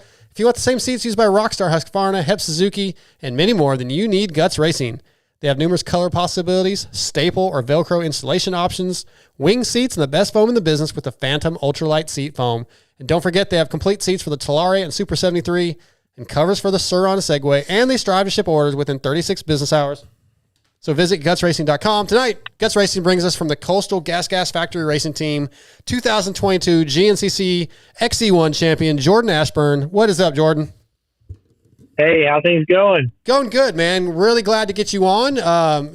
We about 2 or 3, maybe 4 times a year we get first time guests. So really excited to have you on. We've been trying to hit a lot of the off-road guys in the last couple of years. So it's always an honor, man. I love GNCC racing. Yeah, thank you so much for the opportunity to come on.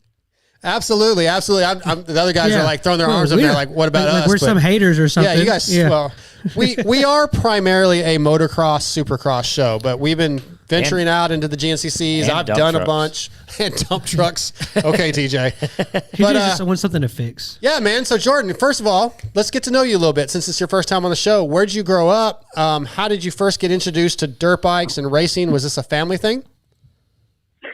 Yeah, it was. I grew up in Middle Tennessee. It's where I still live now. So Livingston, Tennessee is the hometown. You guys have probably, I don't know if you've heard that before or not. That is actually where Nate Thrasher's from. Okay. So that's kind of interesting. Yeah. I see some moto guys up that way. But yeah, so just been here my whole life and grew up riding in the woods up on the mountains and just transferred to GNCC, a long time ago. I can't even, 2011, I think is what was it that early? 11 was my first year as a pro. Okay. I started in 2006 as a full season. And was your family, like, one of the things I always talk about with GNCC is it's super, super family oriented. You go, the moms sometimes race, the sisters race, the dads race, and that's 4-wheelers, 2-wheels, etc.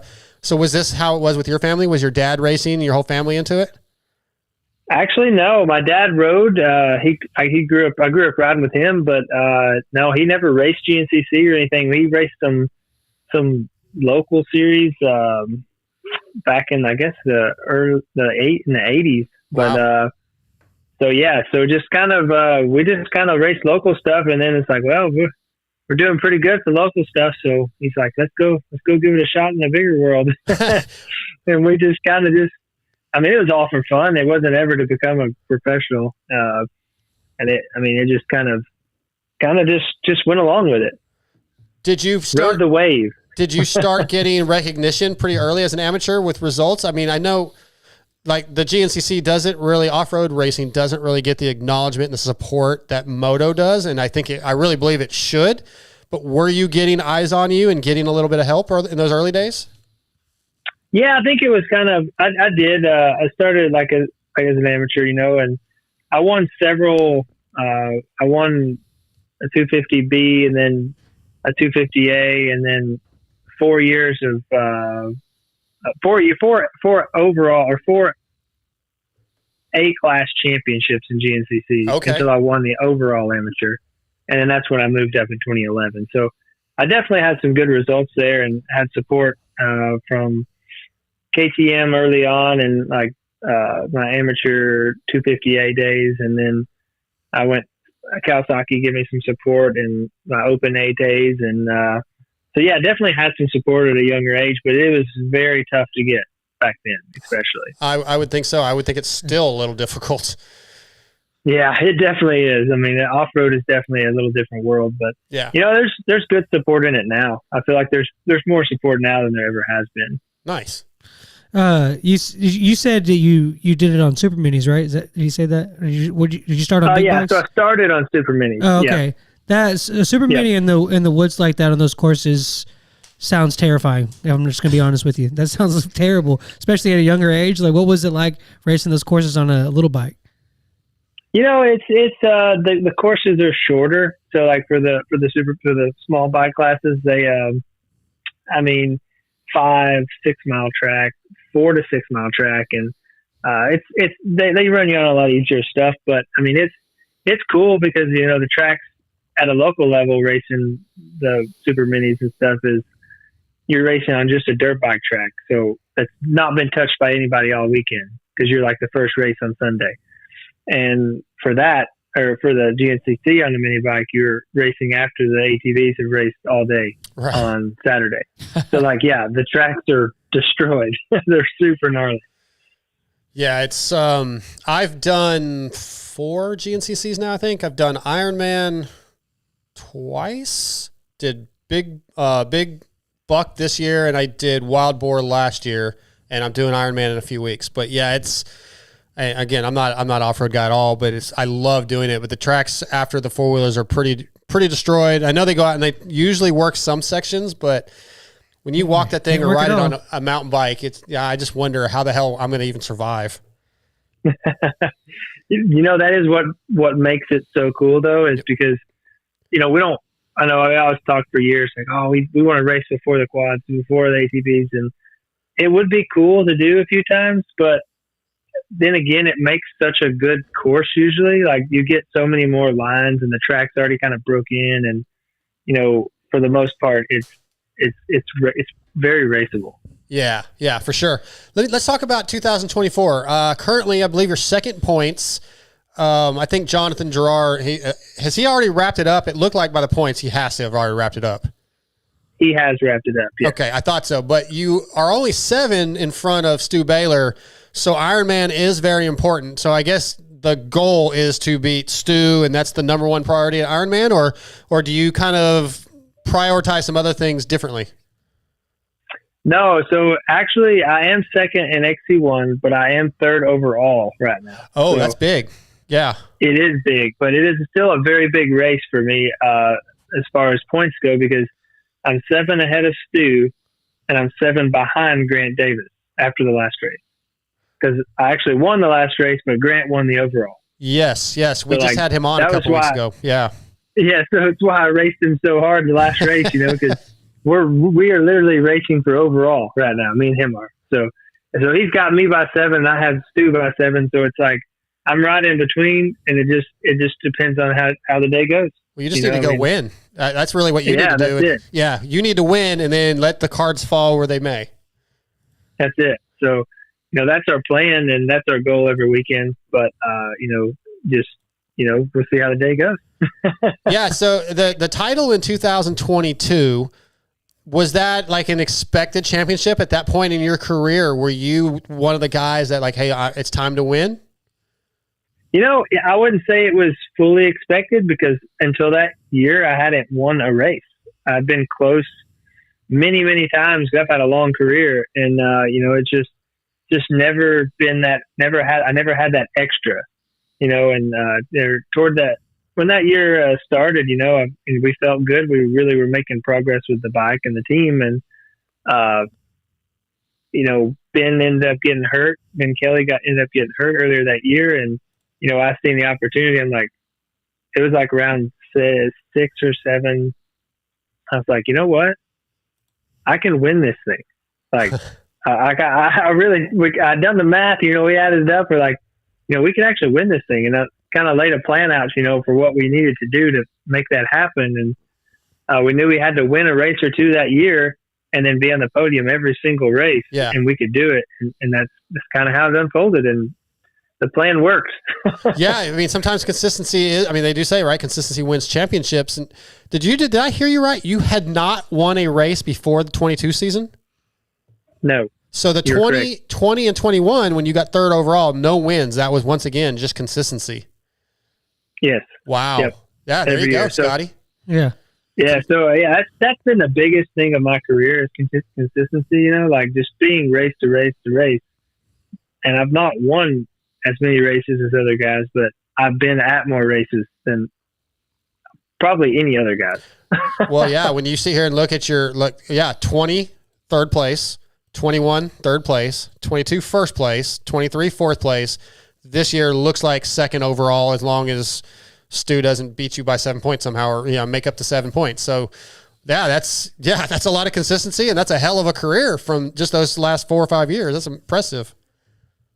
Yeah, and it's just it's just like anything. it's taken me longer in my career than I would have hoped early on to have made it to the top. But, then again, I'm still very happy to have been able to accomplish what we have. And, back to the 22 year, that the first win I got that year was going into the summer break. So we have like 4 races after summer break. It was snowshoe. And like, I don't know what was more exciting. So like I took the win at snowshoe and got the points lead at that race as well, going into the break. So it's like, that was the big turning point for me. And I didn't know if I was what I was the most excited about. That's awesome though. I love it. Yeah. Scotty? Yeah. When especially to do it the amount of time and the amount of years that you've done it, the focus to endure these long endurance races and to hold the adrenaline that long. What is that like for you? What are some of the things that you like to focus on to keep your mind on the task at hand in the race? And where do you feel, what part of the race do you feel is your best? I think as I've gotten a little bit older, I used to be, I would say the beginning was my best part, but now I think like I'm strong at the end. So, that middle to end is where I try to really, be my best and race my best and use the early part of the race to be smooth and figure the lines out, figure the track out, and just kind of put it all together. And, it's a lot. Yeah. Like you said, it's very physical, mentally draining, and just trying to hit your marks for 2 hours, 40 minutes to 3 hours, 15. Like our last race was like 3:15 almost. It was so long.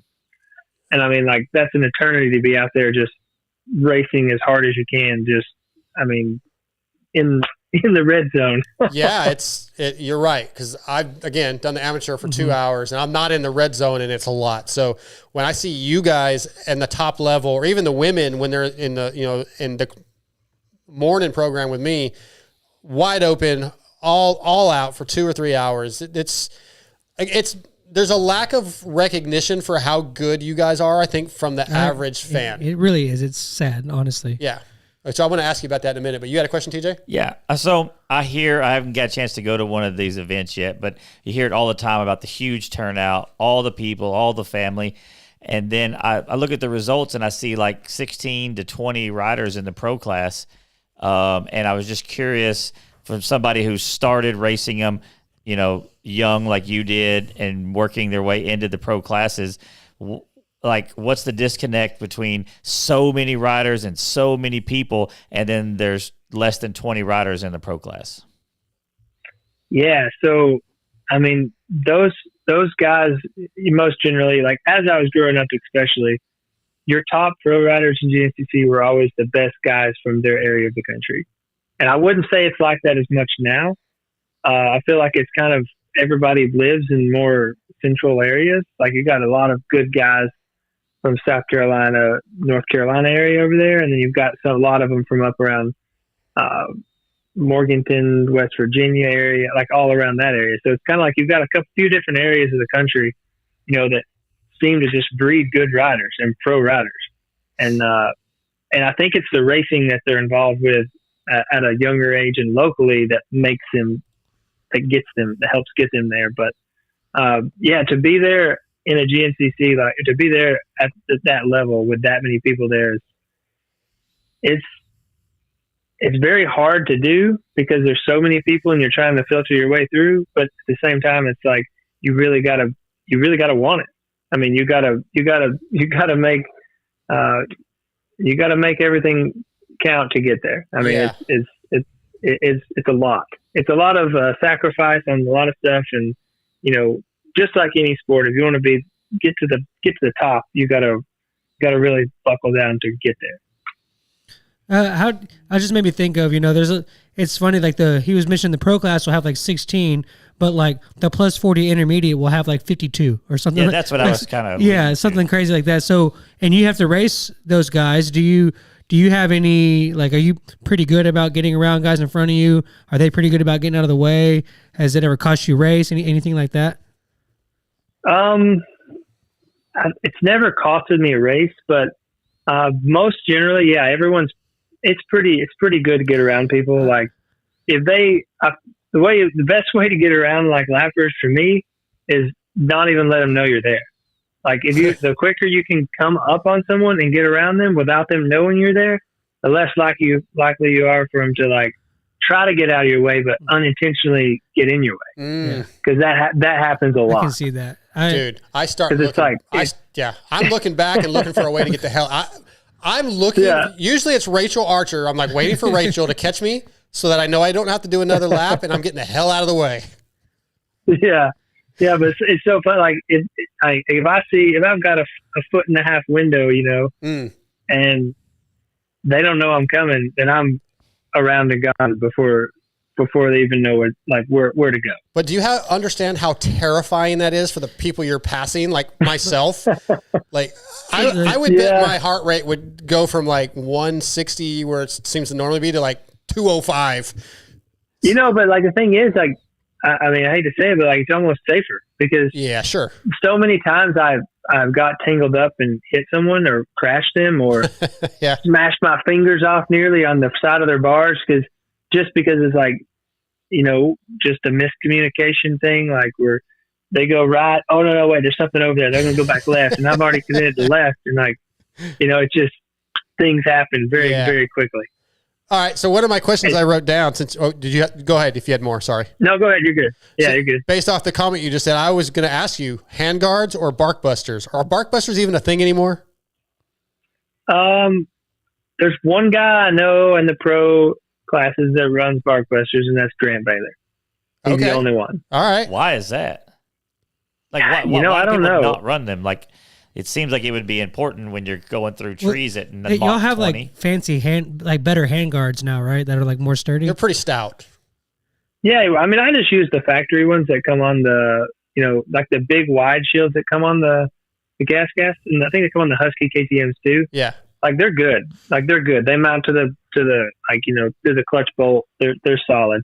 But from my perspective on it is like I have crashed so many times because of hand guards, because you got to cut your bars down more to get the same width already, because you have the bar sticking out. And then when you go to trying to get through that one, not the GNCC super tight, but you have those little trees sometimes you're trying to snip through, you'll catch those bars when you go to turn your bark buster, and then you'll start ping ponging.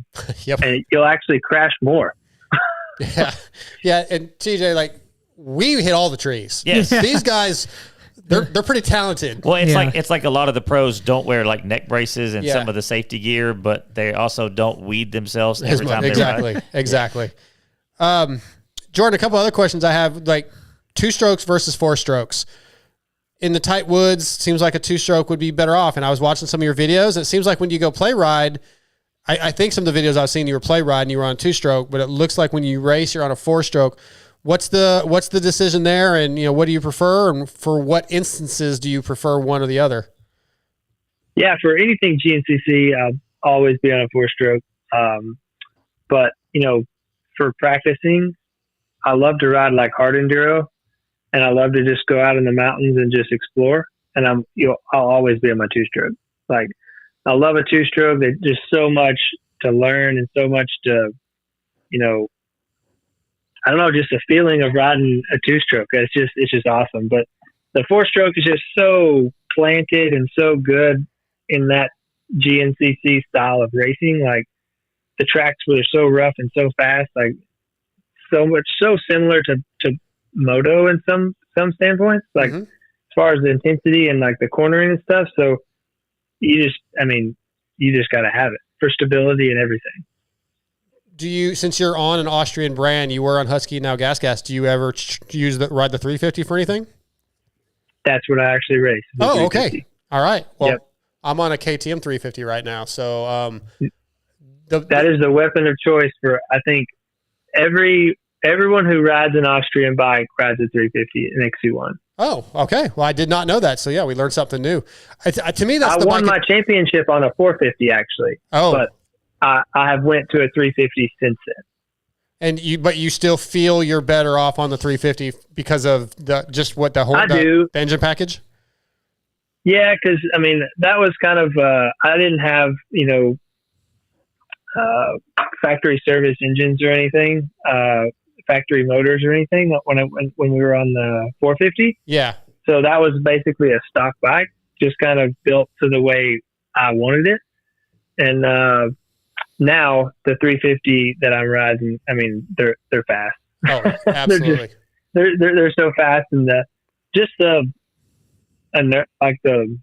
way the crank and the stroke and all that stuff, the bikes weigh almost the same, but they feel 10 pounds lighter. Yeah, so much less. 350 does. So much less rotating mass. Yeah. And you can really tell. I mean, yeah, it's so crazy. I agree. Hey, Jordan, we were talking about the beginning of your career, and I started doing some math, and I was thinking you're about on the same timeline as AP. Did you ever race with AP? So he was a little bit behind me. Okay. When I was my first or second year in XC1, he was doing a few of those XC2 races, and I think he won a race or two in XC2. Okay. Whenever I was in XC1. Gotcha. Is he your guy in moto that you watch? Do you watch moto? Or who's your guy that you follow? He's definitely my guy. All right, yeah. It's hard not. He's most people's guy, honestly. Absolutely, AP's awesome. You know, and we did. I know Scott as well from from being around the woods, and he was the GNCC guy back in the day and won all the stuff. So I definitely root for them. Yeah, good people. AP was almost on the show tonight too, but he's on vacation. I reached out to him to be on the show. He's on vacation with the family. He's a couple margs deep, probably. Yeah, so we'll get him back on in a couple of weeks and talk about MXD and all that. A few more things for you. I always like to ask the off-road guys if there's a bucket list event that you want to do that you haven't done, such as Erzberg. Yeah. Why is it or isn't it Erzberg? Yeah, Dakar, something like that. Is there one that you want to do before your career's over? Man, I'd like to do Erzberg's on the list possibly, but See the Sky, the one I think that was just last weekend. That one looks really sweet. Maybe the Weston Beach race. That's definitely on my list too. There's quite a few I'd love to do, but I don't know. I would probably say, Well, your gas teammate Justin Barsha raced that Weston Beach race this weekend. Yeah, that just looks like a cool race too. And that I love the hard enduro stuff, but I also love that would fit my style a little bit as well. Just being kind of off-roadish. Yeah, but just brutal gnarly. Yeah, so okay, that's a couple. Have you ever done the one Tennessee Knockout? That's up there in your home area. Have you done that one? I haven't missed very many of those. Actually. Okay. Yeah. Yeah. So I did it this year. I did it last year. Done it in 22. Yeah, I've done it for several years now, and even going back to before it was even a big thing. Before I even knew what hard enduro was, I was out there on a YZ450 doing it. So, wow, awesome. Yeah, I'm out on that stuff. I don't know. I really enjoy the flowy like Ironman and Big Buck, the tight gnarly trees and rocks. I'm just not into it. I'm not good enough, and I'm prone to throwing temper tantrums when I have off-road issues. So it's such a like. Different sport. Yes. I don't know. It's so, you got to be so precise. You got to, the bike setup is massive, massive. And then like so much like trialsy skill and like, just finesse, just all these things that go into the hard enduro type stuff it's just a whole nother world. So we have a live chat going on YouTube, and we had Sportin' Wood asked a question on. He was curious how a goon like Darkside should prep for the GNC race coming up. That's me, by the way. Yeah, for Jamie. Yeah. How you should prep for the GNC? Does he mean like what does he mean? It's too late. Like, it's too late. but like, what kind of prep would you recommend for somebody who's as bad of a rider as him? That's rude, man. I finished second at Wild Boar, by the way, in my class. Out of 2 people. No? 3. There was 3. There was 3. There's always more than 3 riders at any class in GNCC. Except for the pros. Oh, man. Ironman there'll be so many people in the morning race. Yep. all I can say is just, I don't. It's so chaotic watching that. I couldn't imagine being on the track. I don't even know. You can't even hardly race it. You're just kind of out there riding in a flow of people. All the amateur, the amateur constantly. Yeah. That's when you race. Yeah, because you get to like Ironman Hill so quick, and there's just 500 bikes just sitting there waiting their turn. Like last year, I just went around. I was like, "Screw this! I'm going around." So you cut the track. And you probably passed a lot of people. Yeah, I did. There's a lane you can go around. It's slower. Yeah. But when there's 50 fucking bikes, oops, drop that bomb. Yeah. 50 bikes sitting there waiting to go up the hill. I'm like, yeah, I'm just going to go around. But it's like that everywhere. There's either 15 guys in front of you or there's 5 fans walking on the course in front of you. There's just crap everywhere.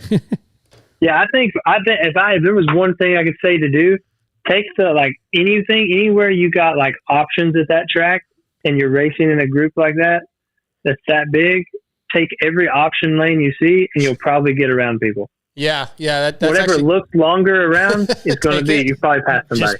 Just push through those longer sections. Well, and hydration's a big one too. I don't know, if it's going to be muddy this year or dry, but hydration and that type of prep was big. You guys know my story from Wild Boar. Yeah. So thankfully I'm friends with Gary Sutherland, and he kind of lined me out after Wild Boar last year and got me on as far as prep, what I needed to do days ahead of time. And so I did pretty well. Like a big buck, I don't remember. I think I finished mid-pack, but I rode okay. Like I'm fine. Just don't worry about yourself, Sporting Wood. You worry about yourself. Hey, that did make me think of something, Jordan. I've done a couple of our local Texas cross country series. It gets pretty big, probably like 500 bikes or so. And I've noticed that at the faster guys, there's a section that's super high risk, high reward. Like it might cut off like 1/8 of a mile at the most, but it's like going over a cliff or dropping off or a gap or something like that. And people will line up there to do it, and everybody's bottlenecked up. Someone makes a mistake and then you're stuck. Rather than just going the 1/8 of a mile, it's like I've seen some guys like they're going to take the hard line no matter what. Yeah, but I think no matter what, part of the nostalgia though, or whatever. Like at Ironman, everybody wants, but other than me, wants to go up Ironman Hill. Even the pro guys that are trying to win the race, like I think they have to. But sometimes like that line gets chewed out, and then there's like the longer one's probably a little bit safer, but like a high risk, high reward situations. Yeah, those scenarios are always, to me, like when I'm looking at the track. Like the last race, we had quite a few of those sections that were pretty, like some really gnarly climbs, and like the way around was massive though, and like there wasn't really an option. But like if someone sketchy comes up in front of me and like they try it, well, I've really got to think about, am I going to send this and like go up behind them and hope that they make it? Chances are they're not going to, and then what's going to happen? So like you're always trying to, and then like to me, it's always like a half mile before or a mile before I even get to that section. I'm like, what am I going to do? What am I going to do? Well, if you like, take the longer way, what is the right thing to do? Yeah. So if you take the longer way, you get your money's worth. Yeah, more seat time. Yeah, I mean that's there's some truth to that. Yeah, I guess if you're an amateur, but those, they don't want any more time. They want the least amount of time. Yeah. Okay, I got 2 more for you before we let you go. How do we get off-road more recognition? I think within the motorcycle racing industry, you guys have the respect and the recognition, but from outside, the fans obviously they flock to Supercross because it's the big show. How do we get off-road in general more recognition and respect? I think, man, just getting more people to come out and see what the races are about. And I realize some of them are really difficult to spectate, or if it's really muddy this weekend and nobody's going to come, like, and that's just what you get sometimes. And they may be hard to come to sometimes and figure out where you're going and stuff, but just to come like to Ironman, of course that's the biggest one of the year, but like if you didn't know anything about it and just wanted to come check it out, you come and you see like 20,000 people there, it's going to blow your mind. Like, and then see like all the racing on the weekend and how intense it is. Like it really is. It's pretty crazy. Like that we can even do what we do, to be honest. 100%. It's pretty cool. 100%. That's what sold me the first time I went. Ironman, we're 22.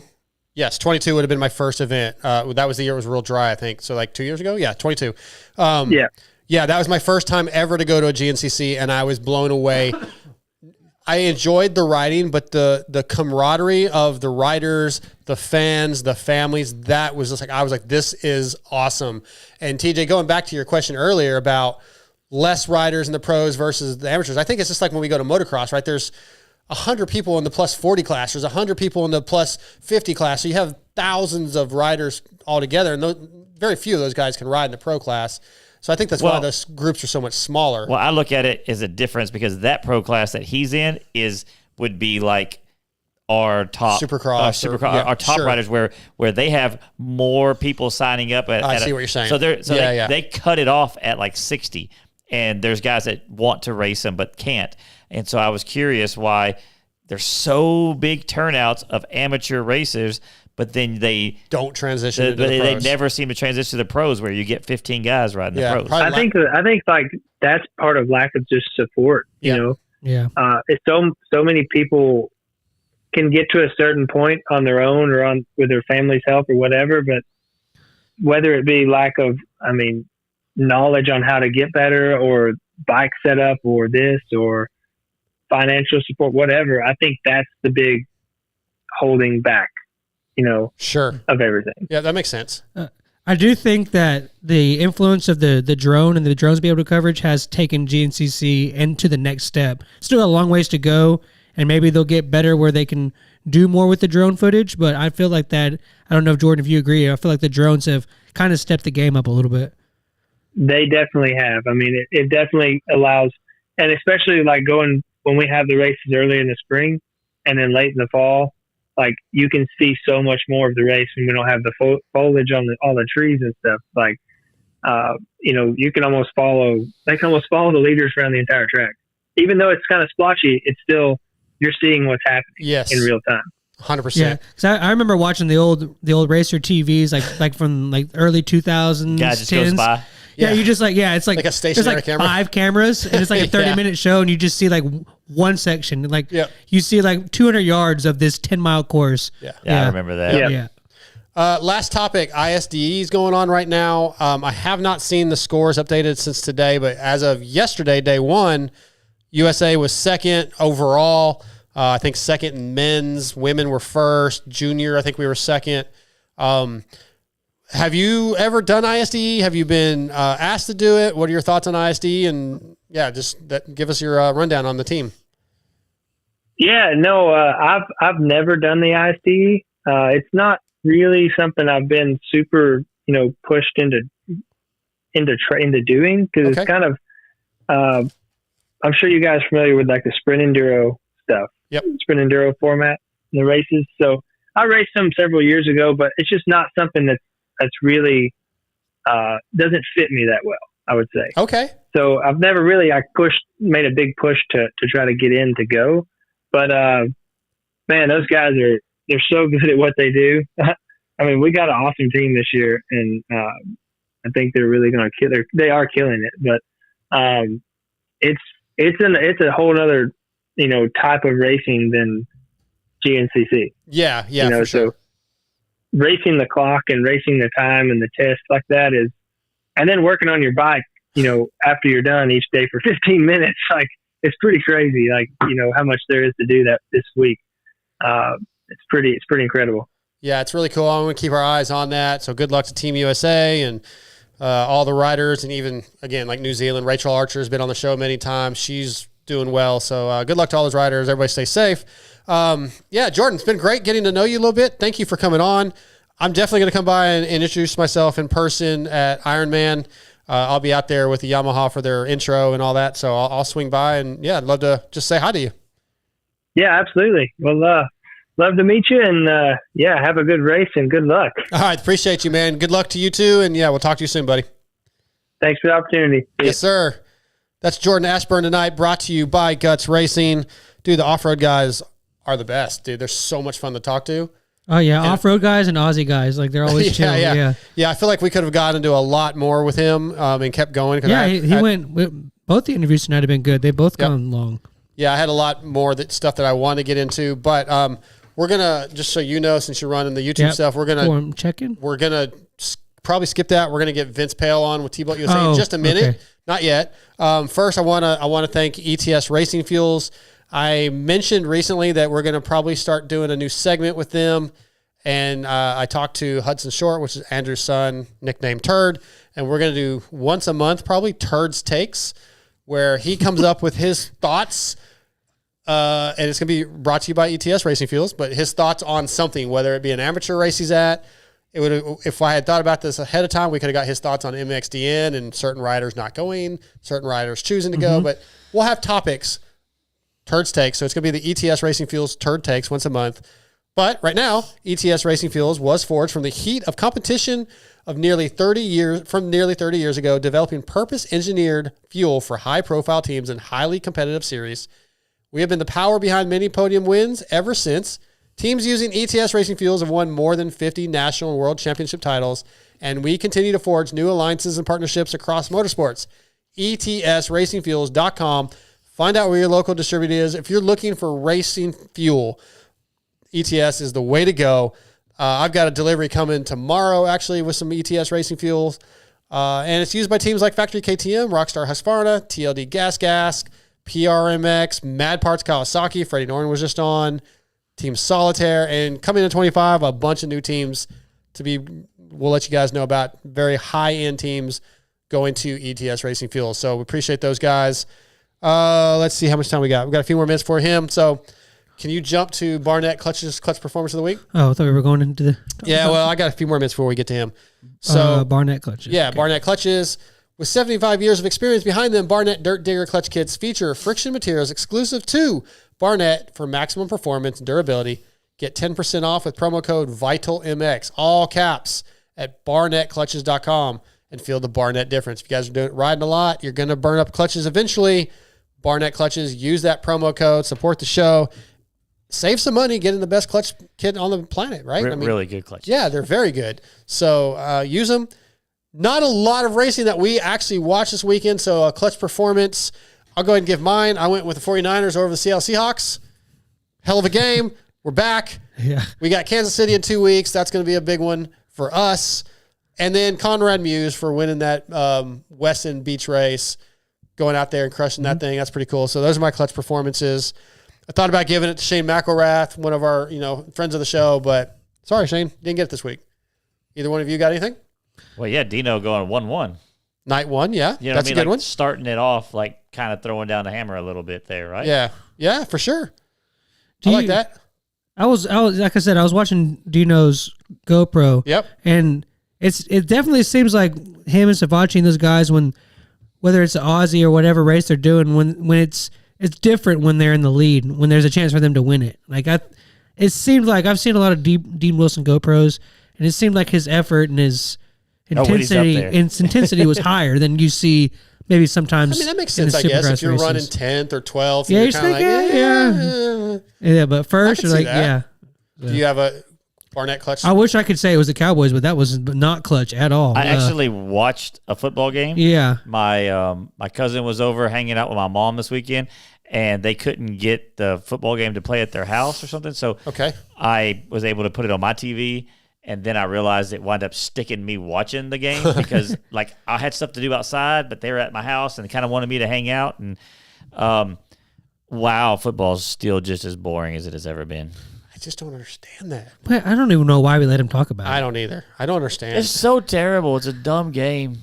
It's a great game. It's definitely my favorite. I love stick and watching ball it, game. Yeah, I love watching it too. Amber and I watched the Niners game, and yeah, it's good stuff. I don't know about watching Niners games. I think you get 3 or 4 games a year that can be enjoyable, that were down to the wire. But you don't know when that's going to happen. But my mom summed it up perfectly. All you need to do is watch the last 3 to 4 minutes of the game, and that's if you don't care about the game. But when you care about the game and the way it's played, every play is fun. It's enjoyable. It's really enjoyable to watch them hike the ball and then try to run for it. It's it's the same thing a million times over and over. But that's because you don't know the game. You don't understand the blocking schemes and the defensive formations and shifts, and sometimes it's man-to-man, sometimes it's zone, so you're looking for the different matchups. It's like a chess game.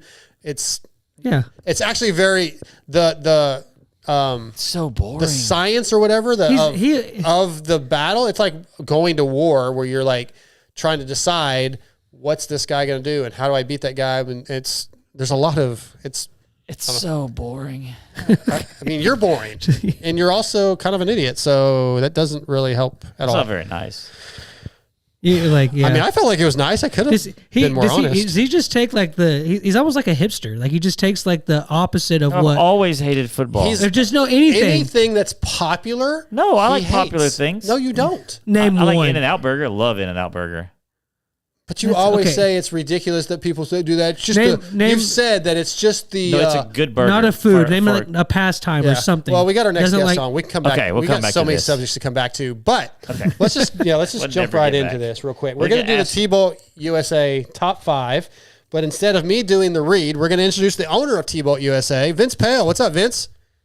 Hey, buddy. How are you? We're doing good. We're doing good, man. Having a good night, having some fun here. How about you? How's the East Coast? Oh, it's good. Weather's perfect. Great riding weather. Just awesome. So before we let him continue to talk, he also agrees that football's terrible, right, Vince? I do have a take on it. Okay. Yeah, and I posted this on Twitter. I thank all that's holy that the Eagles won on Sunday because this is only to moto people. Because the entire Delaware Valley wasn't in a deep depression the entire on Monday. That is why it was great that the Eagles won. Yeah. Other than that, I'm not able to really watch it a lot of time. Yeah. All right. Well, before we get into the T-Bolt USA top 5, why don't you give us a rundown of what T-Bolt's about instead of me doing the read? Let everybody know your thoughts on your company. Well, T-Bolt is about basically all things pit bike. It's a source for everything you could possibly think of that would work on your pit bike. Nope. Are you there? Yes. Oh, I am. I guess there's a lag because I noticed you were speaking and I didn't hear you. Oh, sorry about that. Yeah, go ahead. There is a difference between the video. Yeah, there's a lag on the video. Yeah. It's evolved into a place where people come for a lot of high performance parts for the Japanese mini bikes that people convert into adult pit bikes, like the CRF 110, KLX 110. Another popular one is the KLX 140 is really blowing up. Yeah, Mad Dog. We also have parts for a lot of the Chinese pit bike brands, which a lot of those are interchangeable and we can work things out. One of our big sellers is our aftermarket pit bike engines, which have the same main motor mount bolt pattern as a CRF 50 or a CT 70. That becomes the tech data. So they fit in multiple bikes that Honda has made for so many years. Even like the little Honda TRX 90, like a popular one for that is guys will put a 140cc engine in that.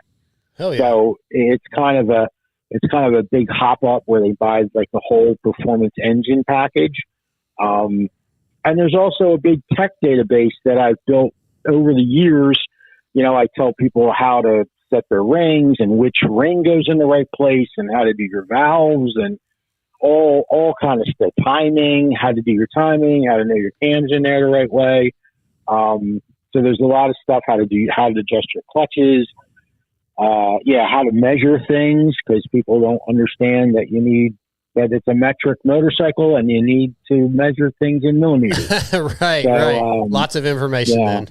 Yeah, so we have a lot, and that's kind of been building up for a number of years, 20 years now. You just keep adding more techs that apply. You know, like one of the things, like with these little pit bikes, you want to run your tire pressure harder because you'll just blow out the tires because you're an adult and you're on a little teeny pit bike. So I tell people run 20 psi, even though it doesn't make sense.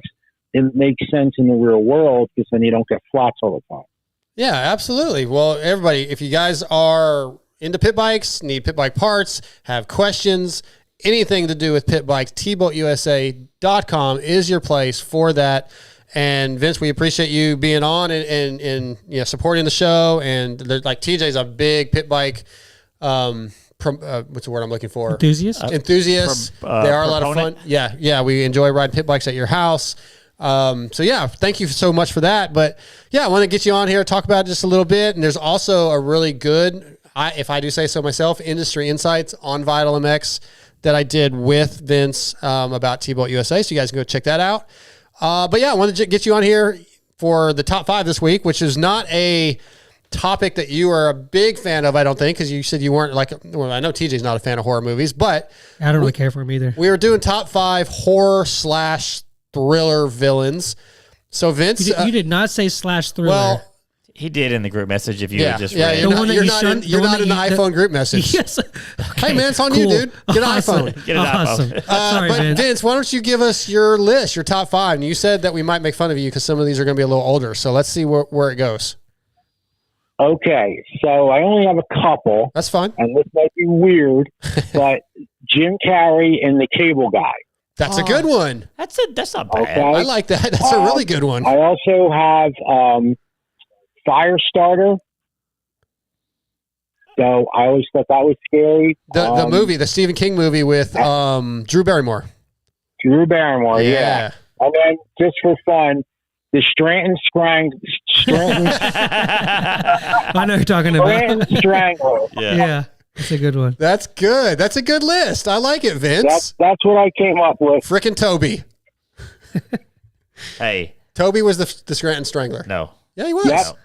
Nope. Absolutely. There's lots of proof, and they actually proved that he. It's lore. It's fan lore, but even some of the cast members kind of think that he was the way some of the things were written. But you don't think it was? I just pulled a blank. My favorite character on the show, the old Creed. Dude. Creed is strange. Can't strange. It's possible, but I think it was more likely Toby. Anyways. That's a good list, God only Vince. knows what Creed's up to. Don't ask, Creed's up to making music, man. He's a musician. In real life. Was a musician, yeah. He was in a band. Still is. He's touring right now. Oh, are they? Yep. Cool. Yep. All right. Well, Vince, that's a good list, man. We won't keep you on here as we do ours if you don't want to, but we appreciate you getting on here. And yeah, T-Bolt USA, it's a fantastic website. Put it on your bookmarks if you're a pit bike enthusiast. Hey, we had a listener question in here. Sporting Wood was asking if you guys had a sturdier foot peg mount for the KLX 110s that still kept and retained the kickstand. We absolutely do. There you go, Sporting Wood. They are Kinetic brand. We have them listed on our website. Also, all of the Kinetic heavy-duty foot pegs, instead of using the smaller 8mm pin, we use a 10mm pin. Oh, awesome. And YZ pegs. Okay. So it's a YZ 125 or YZ 250 peg with a thicker 10mm pin at the pivot. Heck yeah. There you go. So it's heavier duty all across the board. It's a solid steel.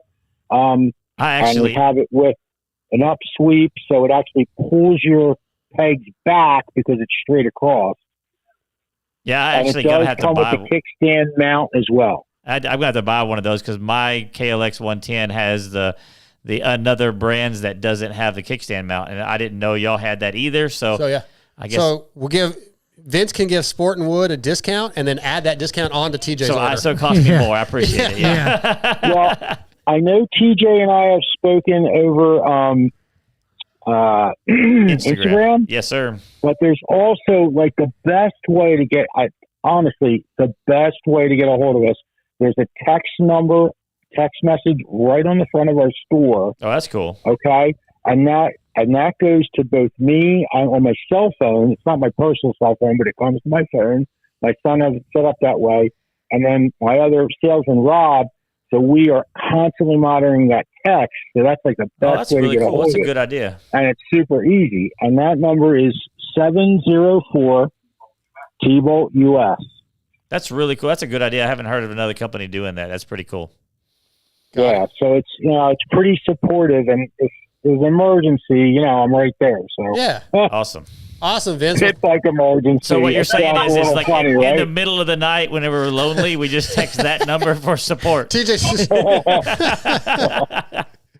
Vince, thanks for jumping on here for a little bit tonight. And again, thank you for your support of the show and T-Bolt USA being a part of it. Heck yeah. You guys are awesome, man. I love this show. Well, thank you so much, man. That means a lot to me. The other two guys are kind of buttholes. They don't really care. I'm wearing his shirt, dude. I'm wearing his shirt. What are you talking about? I noticed. Yeah. I noticed, Scotty. Yeah, thank you. Scotty's coming in clutch with the shirt. Yeah, There you go. I got you. Well, again, thank you, Vince. Tell the family I said hi, and thanks for being a part of it. All right, thanks, Jamie. Have a good one. You too, buddy. See ya. Bye now. Bye-bye.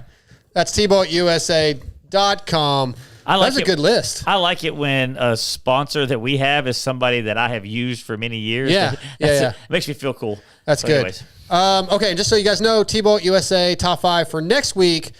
I was going to go top 5 team, like professional team graphics, like whether Ooh. like you go back in like year? Chaparral Yamaha, Oh, Honda like the Troy. Swingfire. I actually like that one. So we'll do a top 5 on that. I want to blow our freaking email up, motoxpodshow@gmail.com. Give us your list. We'll spend 30 minutes on this if we get enough freaking responses. But let's finish our T-Bolt USA top 5. You want me to go? I go. All right, TJ, go ahead. So, like I said, like we talked about earlier, I'm not a huge fan of horror movies. Yeah, that's why I kind of changed it to thriller. I forgot to tell him and yeah, I would have. I would have changed some. I can Mine are still improvise. kind of the same. So, obviously, like the first thing that popped in my mind when you said that was Freddie. Yep. I guess from a kid, just Freddy Krueger was like the horror staple. I never watched. My wife brought up like Hellraiser with the Pinhead. I never watched any of that. I like Hellraiser 2 a lot as a kid. I never watched any of those. I never watched that movie, but like back in the Blockbuster days, I always seen that cover. I always freaked me out. Oh no, I watched it over and over. And like I tried to watch it within the last couple years, and it did not hold up for me. Yeah, a lot of those horror movies don't age well. Well, my whole life watching them, I'm like, this is really dumb. But anyways, the Gremlins. I hate him so much. the Gremlins. The Gremlins. That's a horror. Okay. Is that a horror movie? I think. I'll give it to you. If you're not talking about Gizmo, you're talking about the Gremlins. The bad guys. Yeah, The Gremlins. Yeah, yep. Yeah, Gizmo was awesome. And then you brought up the Silence of the Lambs, but what popped in my head wasn't Hannibal; it was Buffalo Bill. Oh yeah, like to me, he, in that villain. movie, he is the villain. He is technically the villain. Hannibal's not really the villain in that. Right. And then horror movies, the two that I picked besides Freddie that were true horror movies was the shark from Jaws. Okay. I mean that's a villain, Yep. right? Am I right on that? No, one? I have that as my honorable mention. And then Christine. Yeah, the car. The car. It's another Stephen King. Yeah. Okay. Yeah. It's weird. Stephen King's books are, and I've read most of them, are not horror books.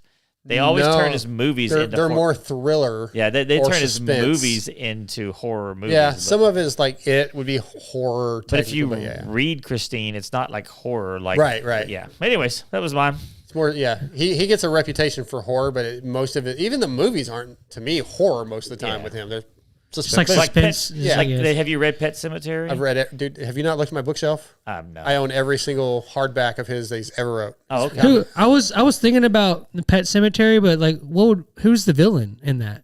There really is no villain. Because the dad for the trying animals coming back, and yeah. Well, because like then the guy tells the cemetery is the villain. Maybe, yeah. I guess that's why I didn't use that. But anyways. Yeah, I would. Do you want to do yours? I would think you would come up with better than Pet Cemetery anyway. So, but what'd you come up with? So when I was a kid, I know they seem kind of stupid and goofy now, but the Chucky, I didn't know. Not a fan. That's a good one. The first one was pretty good. I don't even know if it was the first one. You're too young probably to really. Yeah, I think I was like second or third one that came out, and I remember like I was over, like I wouldn't have been allowed to watch that at my house, but I had a friend's house that I would go to that house and eat the stuff I wasn't supposed to eat, watch the stuff, have the toys that I didn't have in my house. What? Right, no, it was. God dang it! They touched me. They wouldn't touch me at my house. I'm not even going to do the rest of my list now. Anyways, I remember it. I watched that movie, and like whichever one it was, the ending scene was like in the rain, and then that night it was raining, and I had to go across the street. Home? Yeah, and I remember like running as fast as I could, and I the little hole where the water meter thing is. I stepped in one of those and just ate shit in my yard. We all muddy. And you're like freaked out. Just came into the house, just muddy clothes. Gonna get me. Yeah, I was like, it was dark and rainy. Dude, my son's 26 years old and he's still freaked out by Chucky because one of his stepdads like tormented him with a Chucky doll or something, or made him watch it when he was little. I think is what it was. Yeah. That your list? That was the first part. It was the first one. Oh shit! Yeah. I feel like you've been talking for a half hour. Yeah, I know. Talking on a talk show. It's fucking crazy.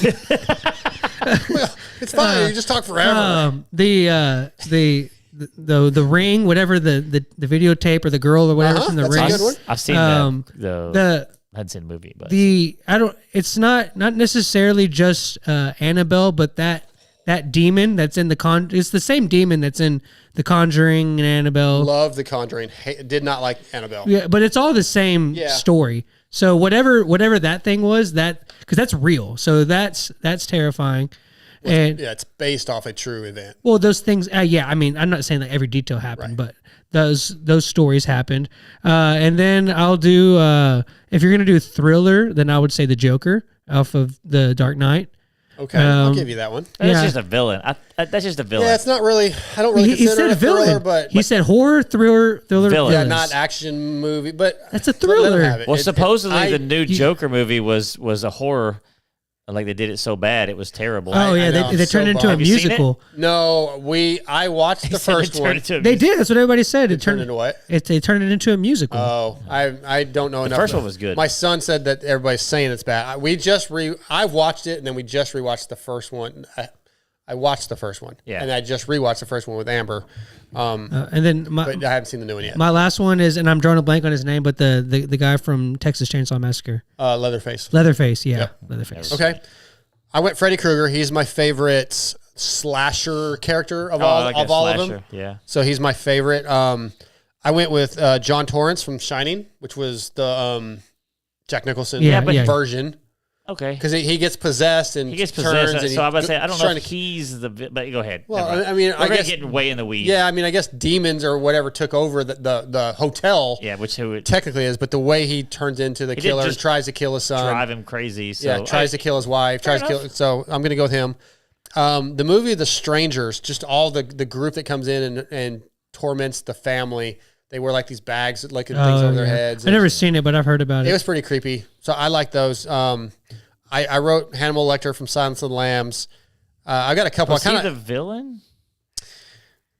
Well, just in general, Hannibal Lecter. Yeah, fair enough. In the second one, I have more than 5. I think I had like as honorable mention. I went to Alien from Aliens, the second of Alien movies. I loved the mom one and my little mouth. Annie Wilkes for Misery. Oh yeah, she was good. And then Otis Driftwood from the House of a Thousand Corpses and the whole Rob Zombie. Those movies are so dumb. Oh, I love those. Those were so good. But him and then Mother Firefly. The whole family's crazy, but those were my 2 favorite characters. And then I also put down young Michael Myers from the Rob Zombie his Halloween version, where Michael is a kid and just getting tormented by his mom and has all these problems. That was one of my favorites. So was that a horror? I mean, Halloween is a horror movie. Yeah. No. So the one that Rob Zombie did. Okay. Yeah. I would think so. I don't know. It's sort of the backstory to it. I never heard of it. You never heard of Halloween? No, I mean, I never heard of the Rob Zombie doing one. Yeah, he did like 2 of them, 1 and 2, and he's done them. I know they murdered the monsters. It's a terrible. Yeah, he's such a big fan of that show. I was really surprised it was so bad. I know. I didn't expect it to be that bad. So bad. I couldn't even watch it. Yeah, I don't just. Dude, he puts his wife in everything. I know. I mean, I like Sherry, but yeah, no, wasn't good. That wasn't a good one. Pro X is rooted in racing from motocross to off-road and supporting teams such as Ampro Yamaha, Pro Circuit Kawasaki, and SLR Honda. They have been supplying quality components for almost 50 years, from complex jobs like an engine rebuild to simple maintenance, including filters, chains, and sprockets. Pro X aims to bridge the gap between OE quality and affordability, and you can find Pro X at your local dealer or visit pro-x.com and search for parts for your bike. I just got some chains and sprockets in recently for the Husky or for the KTM, and they are top-notch quality at a great price. So Pro X, check them out. What do we got to go back to? Oh, man, we got a lot to do still. Yeah, still like half the show. Wow. X-Brand Forum check-in. Find my X-Brand read. X-Brand is your choice for clear vision and a leader in motocross and off-road goggles. X-Brand is used by many of the top GNCC riders and many of the motocross, supercross, and arena cross riders like Kyle Chisholm, Freddy Noren, Henry Miller, and many more. Check them out at eksbrand.com or go to your local dealership and ask for X-Brand, distributed through WPS. This week's X-Brand Forum check-in is titled Your First Moto Win, posted by Sir Roosts a Lot. Basically, just wants you guys to remember the first moto you ever won. That's a good one. Mine was in 1990. Wait, say it again. The first time you ever won a moto. Do you remember? My first one was in 1994 at Swan MX in the 125 beginner class. I got a good story for this one. If I pulled a whole shot against one of my buddies, Paul Carr, and a bunch of people I don't remember. Led the whole thing. Won, and I thought I was the greatest rider of all time. I was super stoked, and I stayed in the beginner class for like another year until Trey Klingfrost said, you have to move up, dude. Thank God for Trey. Yep. The only race you ever won was beginner? No, I've won lots of the first one. This the question is the first moto. No. Okay, so most people don't know. This is not going to be on a quad. Most people don't know it's about this. to be on a quad. Jesus. I started racing four wheelers we know. when I first started racing, and I had a Another reason I hate you. I had a terrible Suzuki 250R that was just a hunk of crap. And I moved up the next year. Next year, I really buckled down, and I got a really, really, really fast. Nobody cares, but basically, it was a Banshee motor in a Honda 250R frame. It was a bad to the bone bike. Okay. And I've been training, and we go to the first race, and I pull a massive hole shot and lead wire to wire, win the moto. I'm so excited. I'm like ready. I mean, this is back when there was 20 quads on the gate, and I was excited about this. It's that Swan. Second moto, I wheelie off the start. A terrible start. So I'm pushing. You did what off the start? Wheelied? He wheelied. Not wheelied. He wheelied. Oh, wheelied. Whatever. Wheelied? That's just the Texas slang. Sorry, but anyhow, I lifted my front tires off the gate, uncontrollably. In an upward direction. So, anyways, I passed everybody until the finish line corner, and I was about to pass for first. I wanted to lead every. I'm pretty aggressive when I race, and I was mad because I really wanted to lead the wire to wire both motos, and I came around the finish line corner and I passed the guy on the inside. I don't know if I passed it for that, and never checked up on the old 13 and launched all the way to the bottom of it and landed in the turn, blew the right wheel off of the bike, and just went flipping all the way to, remember how 9 used to turn up the hill? Yeah. Oh, yeah. I went flipping over the berm and landed on the face of 9. Nice. Yeah. You deserve it. But I do remember. I do remember my first win was the moto before that. Yeah. I was about to say, you still won the race? That was pretty impressive. And you didn't. You don't have one. You never won a moto. No, I have. Well, we don't have time for that. So when I was racing, I never had one quads? of the fast 50s, like a Cobra or a K-Camera. I had a PW until I was 7 or 8 years old. Yeah. And so they didn't have a shaft class back then. They just had the 50. It was just a 50 class. So I never won, but I was always the fastest PW because I was racing against air-cooled Cobras, and I was on water-cooled Cobras, and I was on air-cooled PW. Yeah, we get all that, man. Come on. All right. Come on, Scotty. God damn it. So I never won one then, but I think I won one when I was in high school, novice class or something. But you don't really remember the details? I think that's a lot of talking for not answering the question. God, you aware? I want to overall. These are his old questions to the guests where he's gone backwards. I've been gone. I'm never going to apologize for talking on a talk show. I've been but gone. we do have a limited time frame. Not really. We kind of do because some of us have other shit to do. No, okay. Tell the fans. Let me turn the camera to you.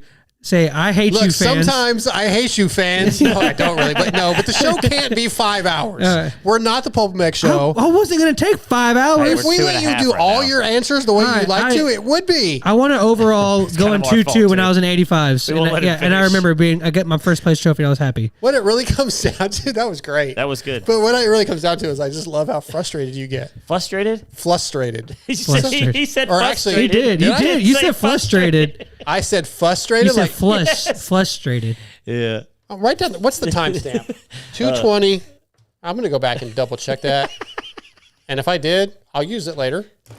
Yeah. Anyway, all right. No, good job. Couple things I meant to get to at the start of the show real quick.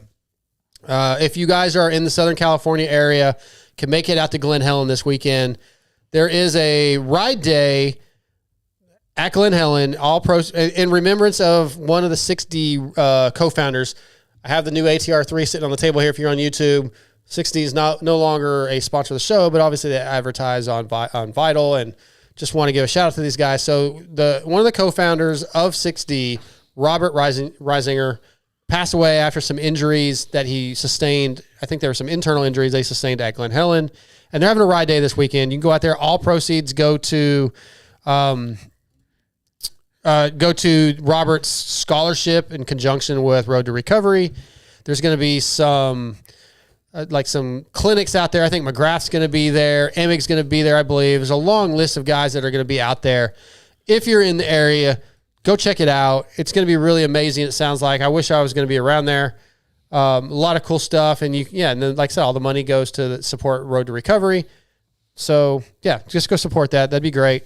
I want to give a quick shout out to, you guys going to make fun of me if you know me at all, because I'm not a big country guy, but country legend Lyle Lovett's going to be in our hometown this Thursday, and he reached out. He's a big motocross guy, races vintage bikes, offered up some tickets for me and my girlfriend to go see him play. Maybe doing an interview with him Thursday about his love and passion for moto. Maybe. You better get that interview. That's all. Well, he doesn't know what his schedule is. Like, sometimes they don't get here. They got to do a sound check and they do a show. B minus. Yeah, hey, I mean, what do you expect? He knows I want to do the interview.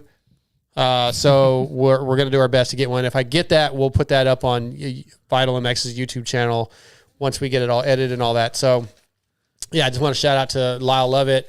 It's pretty cool. We're going to get to go, see. And again, even though I'm not a big country guy, like old school country, I can listen to that. It's okay. I don't like the new shit, but so I'm excited to go see Lyle Lovett. Let's see, what do we got left here? We did Barnett clutches. We did Pro X. We did T-Bolt. So we're down to Evans Coolant emails. Wasn't there something that we put a pin in that we were going to talk about? Put a lot of pins. Yeah, there was a bunch tonight, wasn't there? Yes. Okay, Evans waterless coolant protects your engine because it always stays liquid. Steam inside the engine creates hot spots and detonation, but with Evans, the metal is always liquid cooled. Used by HRC Honda, Factory Beta USA, and Pro Factory Yamaha, and lots of other teams, regardless of the sponsorship, Evans is in the bikes on the podium. If you want the best performance from your coolant, especially if you're like in a hot area like where we're here in East Texas or Florida, Evans Coolant is the way to go. Check them out. Yep. Somebody asked the question, and I just was curious. Did Lyle Lovett date Cindy Crawford? No, but he was married to Julia Roberts. Oh. Well, I don't know. Maybe he did date. I don't know, but he was married to Julia Roberts for a little bit. That dude's just the man. He's a G. Straight up G. I'm looking to see. I know I wrote a note down about what we were going to talk about. You don't remember? No. Oh, my writing time. Oh, that was something you wanted to touch on. Yes, I did. Is that what we're talking about right now? We can. That could be part. Sure. So hey, TJ Smith sent in an email. What did he want to know? So this weekend, I need you in on this, Scotty. I'm listening. He's not paying attention. Yes, I am. This weekend. It's too long, and he's over it. He's over it. Yeah. This one guy just keeps talking all the time. He's like there's one person in the live chat that's on his side, so he's like, that's all I care about. Yeah. Anyhow. We were making fun of Darkside. Absolutely. Love it. Yeah. So we were talking this weekend, and he was texting and talking about how actually on the phone. I called you to check on it because well, some of us care about our friends, and he does have things going on in person. Well, okay. Let me repeat what I just said. Some of us care about our friends. None of that matters. So the point he was trying to make was that he was like, yeah, man, I had a really good. I was like, how was the track? He's like, it was really good. I did like a 37-minute moto and a 26-minute moto and an hour and a half moto. And he just kept going on about how long his motos were. And I'm like, bro, what's wrong with you? I was like, you used to talk about riding was fun because the track was this and this jump was fun, this and that. And all he ever talks about now is just how long his motos were. That's what makes a good day of riding. And maybe I'm alone in this, but how long I ride doesn't really matter. He also gets free bikes, so he doesn't have to worry about like blowing bikes up. But no, I'm just talking about. I know how to put my drain bolt in. But I've never heard anybody else talk about how great the day was because I did an hour and a half worth of motos.